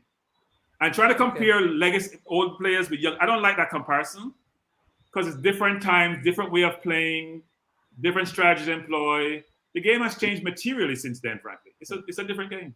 Let me ask you, I have a very good one for you. Dre, anyways, you're a Chelsea man, and then Minzy is a Manchester, Cranky is a Arsenal, and then I'm going to ask a Liverpool person. All right, Journey Weather, Drogba or Lukaku, who is better? Drogba. Drogba better than Lukaku. Okay, all right, cool. Cranky, all right. Theo Walcott or Saka, who is better? It may seem like an easy question. Saka is a better all-round player. Theo is a much better goal scorer. Not the same type of player. Theo can't play football, but he had speed and get the ball in the net. Saka can play football. He doesn't know where the goal is. All right, Coach Minzy, who you think is better, Nani or Sancho? Nani. Nani is better than Sancho. Really? Really? I don't know about that one. I mean, Sancho's still young in his career, but I can't. Nani was a good player. He played for Portugal also. I'm not sure they're in the same zip code. But I said it. Let me just say Why you say that though? Are you doing like old school or new school? Right, that's what he's doing. Right. He's trying to say we can compare. He's trying to defeat my argument. But I said we can't compare. So he's having us doing the comparison to catch me out because I said I don't like to compare between regions. There you go. That's fine. That's fine to do that. I said, for those in the chat saying Saka much better. At one point, Theo's scoring record was better than Giggs. Theo was like 1 in 3.5, 1 in 4 until he left and went to Everton. Go check his record. He was 1 in 4, 1 in 3.5, which is better than Ryan Giggs' scoring record. Mannings. By a decent number. What name? Henry or Aubameyang? There's no comparison. No comparison. Aubameyang can't play football, coach. Let him answer. Let Mannings answer. You know I hear it too. We have 2-1 for him. Yeah. No, different comparison. No. But if you use that, I'm going to win the argument. That not because you played in the older era don't mean you don't better. So here's the thing. Ozil or Bergkamp? No, Ozil or Bergkamp? Ozil or Bergkamp? Yeah. At their prime. At their prime? Yeah. Whoa. That's a good one. The one they have you thinking. Ozil won the World Cup with Germany a couple of times. And one player of the year in Germany a lot of times.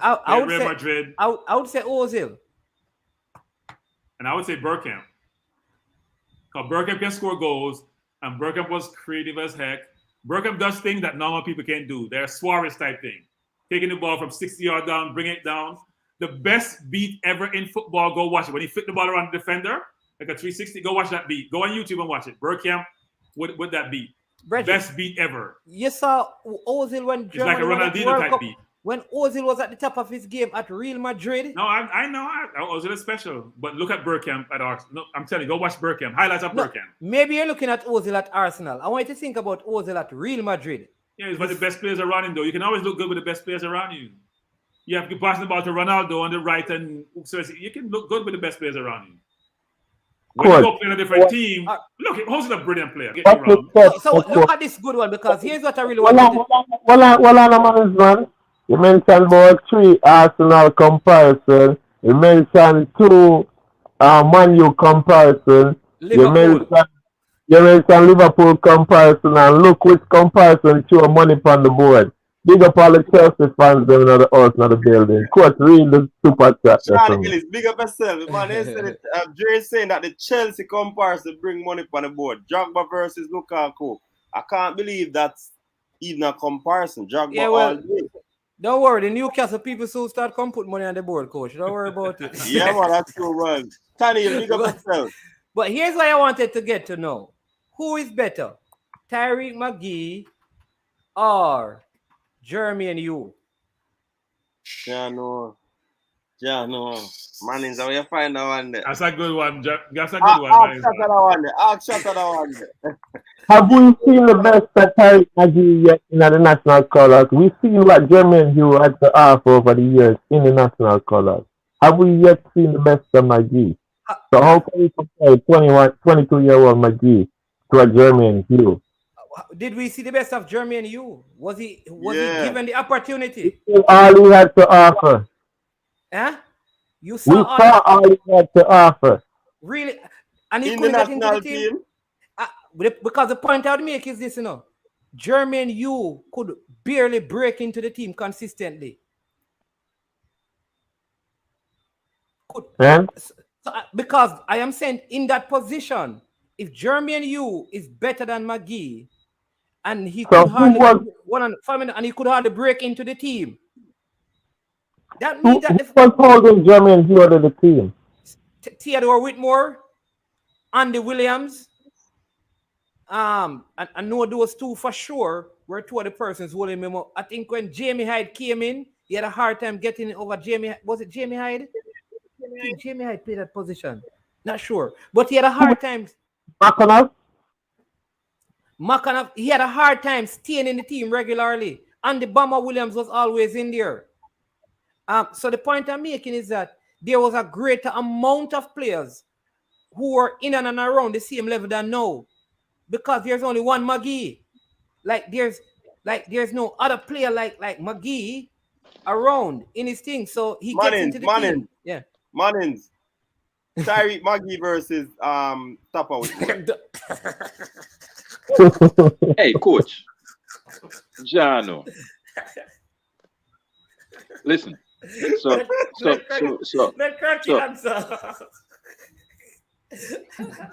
Hey, so I come on the show for tell the man them say to stop ask crazy questions. I mean Lukaku versus Drogba, and then coach, I expect better from you. You ask McGee versus Whitmore. Yo. No, How old is McGee? How old is McGee? Wait. How old is McGee? At a time like this, right? How old is McGee? McGee's what, 21? Make sure. No, but please, people don't say McGee. But don't take it literal, Cranky. Don't take it literal. There's a point where coach asks a question because Papa right now, the doghouse are every fan base right now. Majority, right?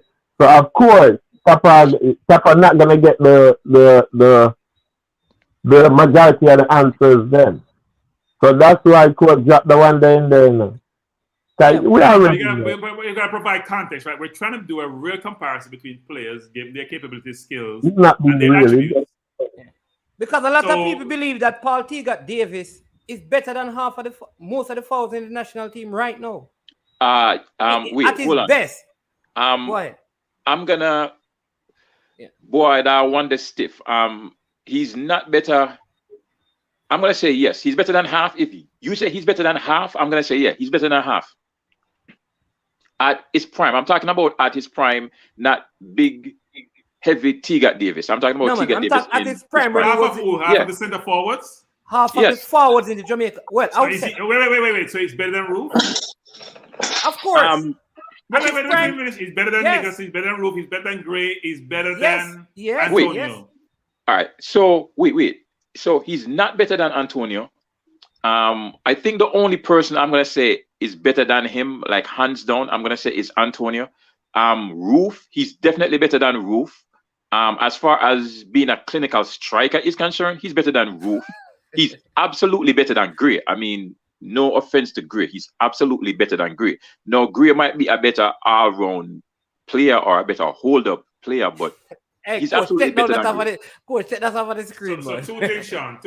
One is we're seeing the older Gray. We haven't seen Gray at his peak. We haven't seen Gray at his peak. I've seen Gray at his peak, but you haven't seen Gray at his peak. Unless you were watching Gray playing in the English League, with the Championship or the Premier League, so you haven't seen him speak. And secondly, and even for Roof, the competition you play against, not only seeing Roof here, but he's blending in. The competition you play against should help to assess your capability. So what great teams was Teagat playing against for us to say Teagat was so great? The level of competition you're playing against determines your quality. But Teagat played in England. Roof plays in Europa League. Roof plays in Scotland.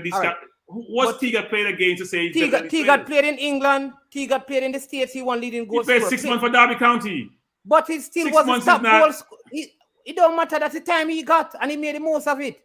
He played in Israel, was top goal scorer. He was a top goal scorer. He was a top player in the Caribbean. You understand me? So You have to give the man credit. As I said before, we get better with age. We really do. So yeah, but like fine wine, we get better with age. No matter what quality was, we get better with age. Somebody was talking about Jermaine U. Listen, man, yo, we really need to develop talent in Jamaica.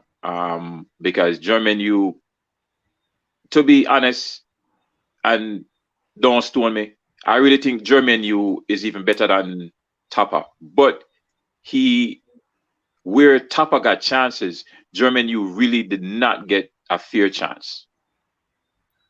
Jermaine U is I know Jermaine. Jermaine is a very, very good footballer. Even now, when Jermaine playing local leagues here, you can see the quality in terms of Jermaine make passes on a dime, in your stride, going towards a goal. But Jermaine plays like McGee. He plays one way. He doesn't go back the other way. Same thing with Tapa. Tapa did a little bit more than both of them. Tapa did a little bit more than both of them, actually. Well, true. But yeah. Those two. Jermaine's a very good footballer. Even today, Jermaine can play football.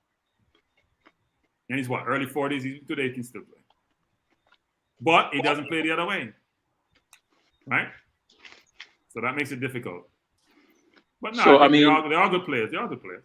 So that's why it's hard to compare generational players, because back then you could get away with that. I mean, that's actually, I mean, yeah, you could get away with that.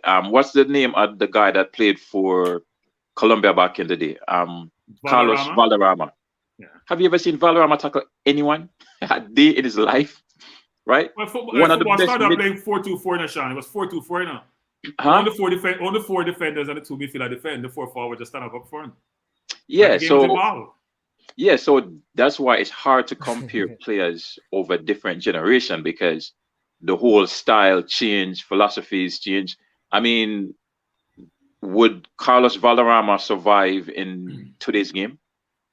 Yeah, but he would survive. He would survive. Of course, he would have to do more. But you'd have to do more. You'd have to do like more. those players are too. Like, you can't take those players are too gifted to not be able to survive eras, because they would adjust their game based on because they're more gifted than other players. Like, I think like Walter Boyd is so gifted as a player that no matter what era he played in, his gift or his talent would still put him in the same position because he could make that adjustment. That's no. Walter Boyd was a very good footballer. He should have achieved more, actually. Yeah, much more. Like, it's just like Messi. If Messi played back in Pele's time, I think he'd have been just that good. If 20 years from now, because he's just super talented. Yeah. And Messi pressed in the Barcelona system, but a lot of time Messi has walked the game, especially now. He did. Or but you can't get to do that when you're super talented. You can't be just talented. Ronaldo doesn't play defense either. By the way, coach, you have to be at some super point you're talented. found out with Ronaldo because he's not playing any defense. All right. If you are super talented, you get to walk. If you're just a talent, you don't get that luxury. True. Ribery doesn't play defense as well. Ribery played a little bit defense when he played for Bayern Munich. They had to create Yeah, but you had to Bayern. I mean, tell about him and what's his name was playing on the left, on the right, the kid from Holland, who also doesn't play a lot of defense either. Ravel. They were so good offensively that the offense compensated for some of the defensive deficiency. Aaron Robin. Yeah, Robin didn't really play a lot of defense either. Yeah. Kimo. I know Kimo jump on. Oh, Claudine said who is better, Ravel or Kimo? You want to take that one? Ravel or Tapa? Tapa scored 2 goals in the World Cup, Very instrumental in the World Cup campaign. Play for home. Stick to a club. Wasn't bouncing around. Talk to the people now, Kimo. Your question. So Manix, man. Why you throw this at me? Why you throw this at me as we come? It's 7 minutes leave, So you understand we have to make sure that for me, plus we have the prediction score. Remember that. And not because I'm not a fan of Tapa. Yes, he has done a lot for the country. Scored 2 goals at the World Cup. That's the only thing that is actually saving Tapa. I didn't see the 1998 World Cup. That was 3 years after I was born. Actually, well, Ravel is the better player for me. Wow. Wrong person we ask. No, Ravel's a better player. And, I don't think it's close. Listen. Really? Ravel as an edge. At what point of his career? I want you to tell me at what point of his career which 2 years of his career he was at his best? Who, Ravel? Yeah. Unfair question. 2 years, He's a very nomadic player at 16 and 17. I mean, he's very nomadic. But here's the difference. What were Tapa's best attributes? Wait, so not just skill, he's an excellent pass off the ball as well. Pass off the ball. I don't think he was an excellent passer. He was the second most assist in the World Cup campaign. Because he spent most time dribbling. He had the second most assist in Jamaica's World Cup campaign. No, man, when Tapa hold the ball, man, a danger, man.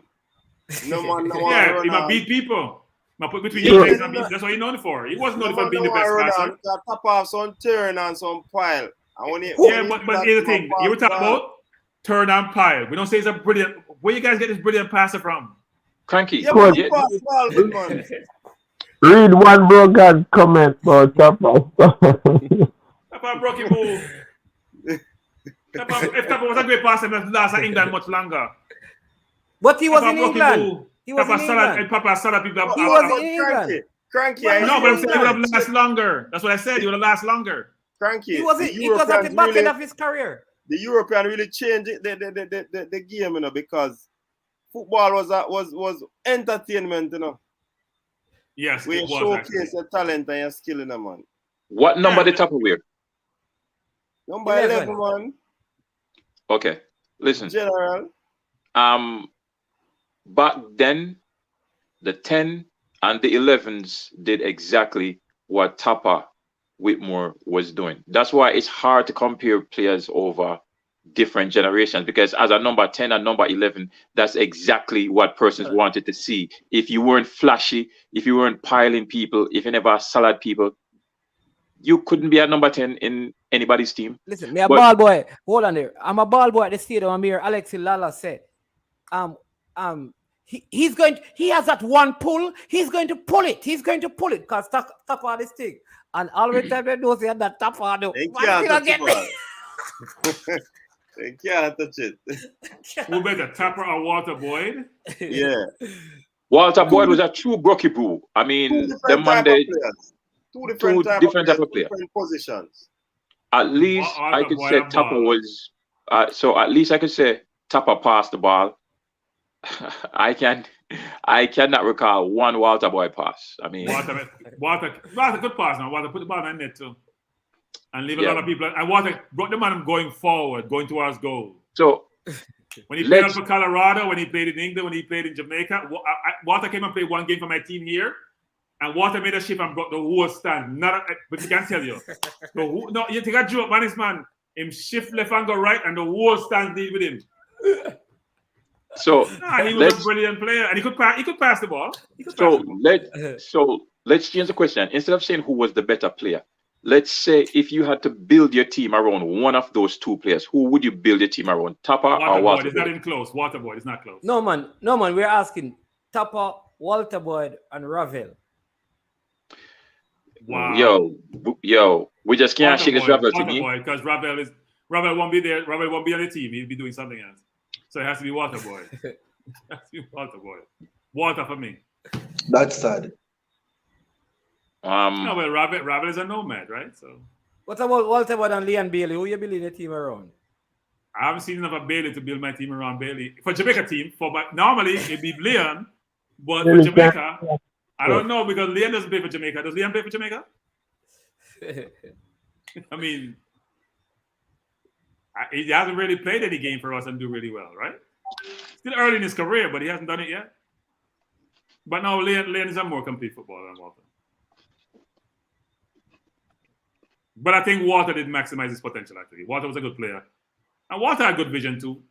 But why would you pass him? You can go by your man pretty easily. Yeah. Coach, let me go soon, so big up everybody. I'm just want to do my prediction. Yeah, give your prediction. We're at the end of the stream, people. Just drop your score line in the comment section. Starting with Dre on the panel. All right, so me expect the Reggae Boyz to come out victorious tomorrow by a score of 1-0. Maggie with a free kick created by Samar Nicholson at the edge of the box. Right next to. Big up everybody, by the way, in the comment section. Everybody on the panel were joining early and everything. And new video out. Click subscribe and share it. Thanks for the support, everybody, the continued support. 80 from 1,000 subscribers. Big up everybody. I'm out. Claudine, I had no choice but to be truthful.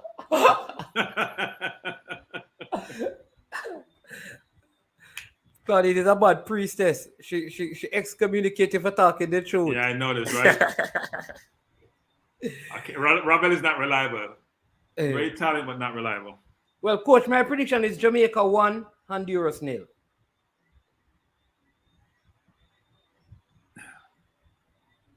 Sean, you're on mute, are you? I'm gonna say 2-1 Jamaica. I think Jamaica is gonna go 2 goals up, and Tapa is gonna make some last-minute substitute, and as he make the first substitute, Honduras are gonna score. But we're gonna lead 2-0 for most of the game, and that 1 goal is gonna come right after Tapa sub. Watch and see. So I don't think since I've been on this panel, there's been any prediction of Jamaica losing. I don't think any panelists in the chat people say we're gonna get 6. None of the panel. So I'm not gonna start the trend. If he plays my team, we'll win 2-1. If he doesn't, we draw 1-1. Timo. You're on mute, coach. Oh, yeah. Timo. Yeah, I was always thinking about a 2-1 win if he plays the team as well that I have in mind. You know, but if we're dealing with Tapa, we're up against Tapa and Honduras in tomorrow's game. So, Coach Alaf, it's true. We're up against. Coach, what's your prediction, coach? What's your prediction? Yeah, make him finish. Coach, we're up against it for real. We're worrying that we see some guys out there that we're always expecting to see. So Tapa is always an extra 12 man for our opponents. So, and I remember what Dexter Lab did in the video, you know. You understand? When one of the players them score and Tapa said, "A score, you score. A score, you score. Who tell him to score?" Come in at the chuck. Yeah, man. So 2-1 for me is the team that I have in mind is selected. 2-1. Dexter, I'll have the stand-up lean in capture the stand. Yeah, hey, he might catch the stand-up. Frankie,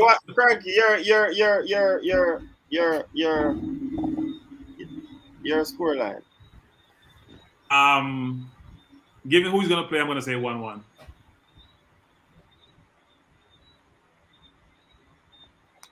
All right. I just looked at Kemar Roof's Instagram story. Archive vibes, man. They mute, you know, because they don't want to hear nothing. But archive vibes, man. They might be the vibes. So, they might be the vibes. Listen, I have no problem. So we never had a mascot one time for the Reggae Boyz. Yeah, man, it's Tiger. Yeah, man. Aka have a job, you know, regardless, you know. No, but differently still, you know. Any team where you're going, you have a vibes, man, you know. Any sport, any team where you're going, you have a vibes first. Yeah, vibes, man, I get game. Vibes, man, I get game. Vibes, man, I get game. So, I mean, for me, I want 3 points. So guess what? I predict 2-1, you know. I don't normally predict people, but I predict 2-1. So we hope we can get a good result, even though the stocks are against us. But Keisha said she just come. She come and make the show done. Oh, Keisha Lums then. Hey, that name they sound like one person. I know in a cranky. Yeah. You don't know, but the name Lums then.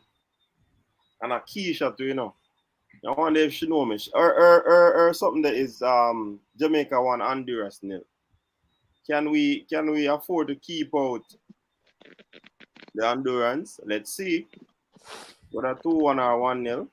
All right, we'll see tomorrow. People, big up yourself. Thanks for tuning in. We're definitely going to be on tomorrow evening for the watch along.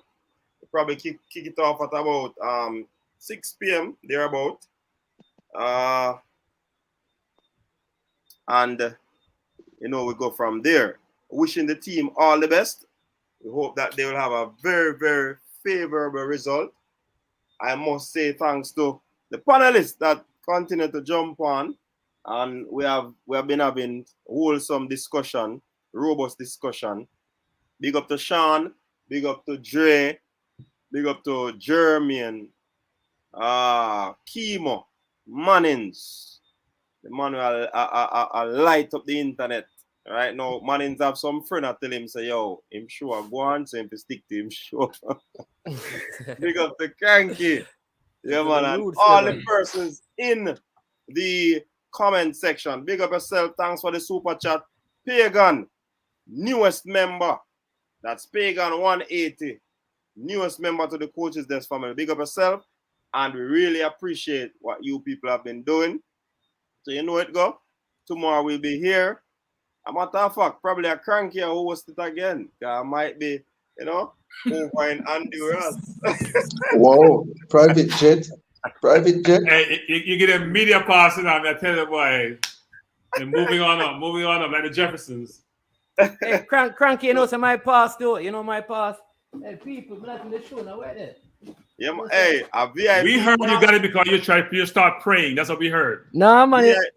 VIP, a VIP you got? Yeah, man. You know people. What is this one? Say me have access to the team room. Wow. We have access to the hospitality room. Yeah, so man, you're the priest? All of them priest? have access. Wait, are you the priest or you're the preacher? No, man. Oh. I have around 9 things that I have access to. Yeah, man. Wow. I see a place I could go to. And it says VIP, you understand? Yeah, VIP. So can I come and walk behind you so they can't really see me? You gotta put on a big coat. All right, people. We are gonna end the live, but normally we have a look. We can get up 5 o'clock tomorrow morning. Your style and your flavor make the city rock. They must say the season come out with a bang. Coach Minzy, best round here. Remember that.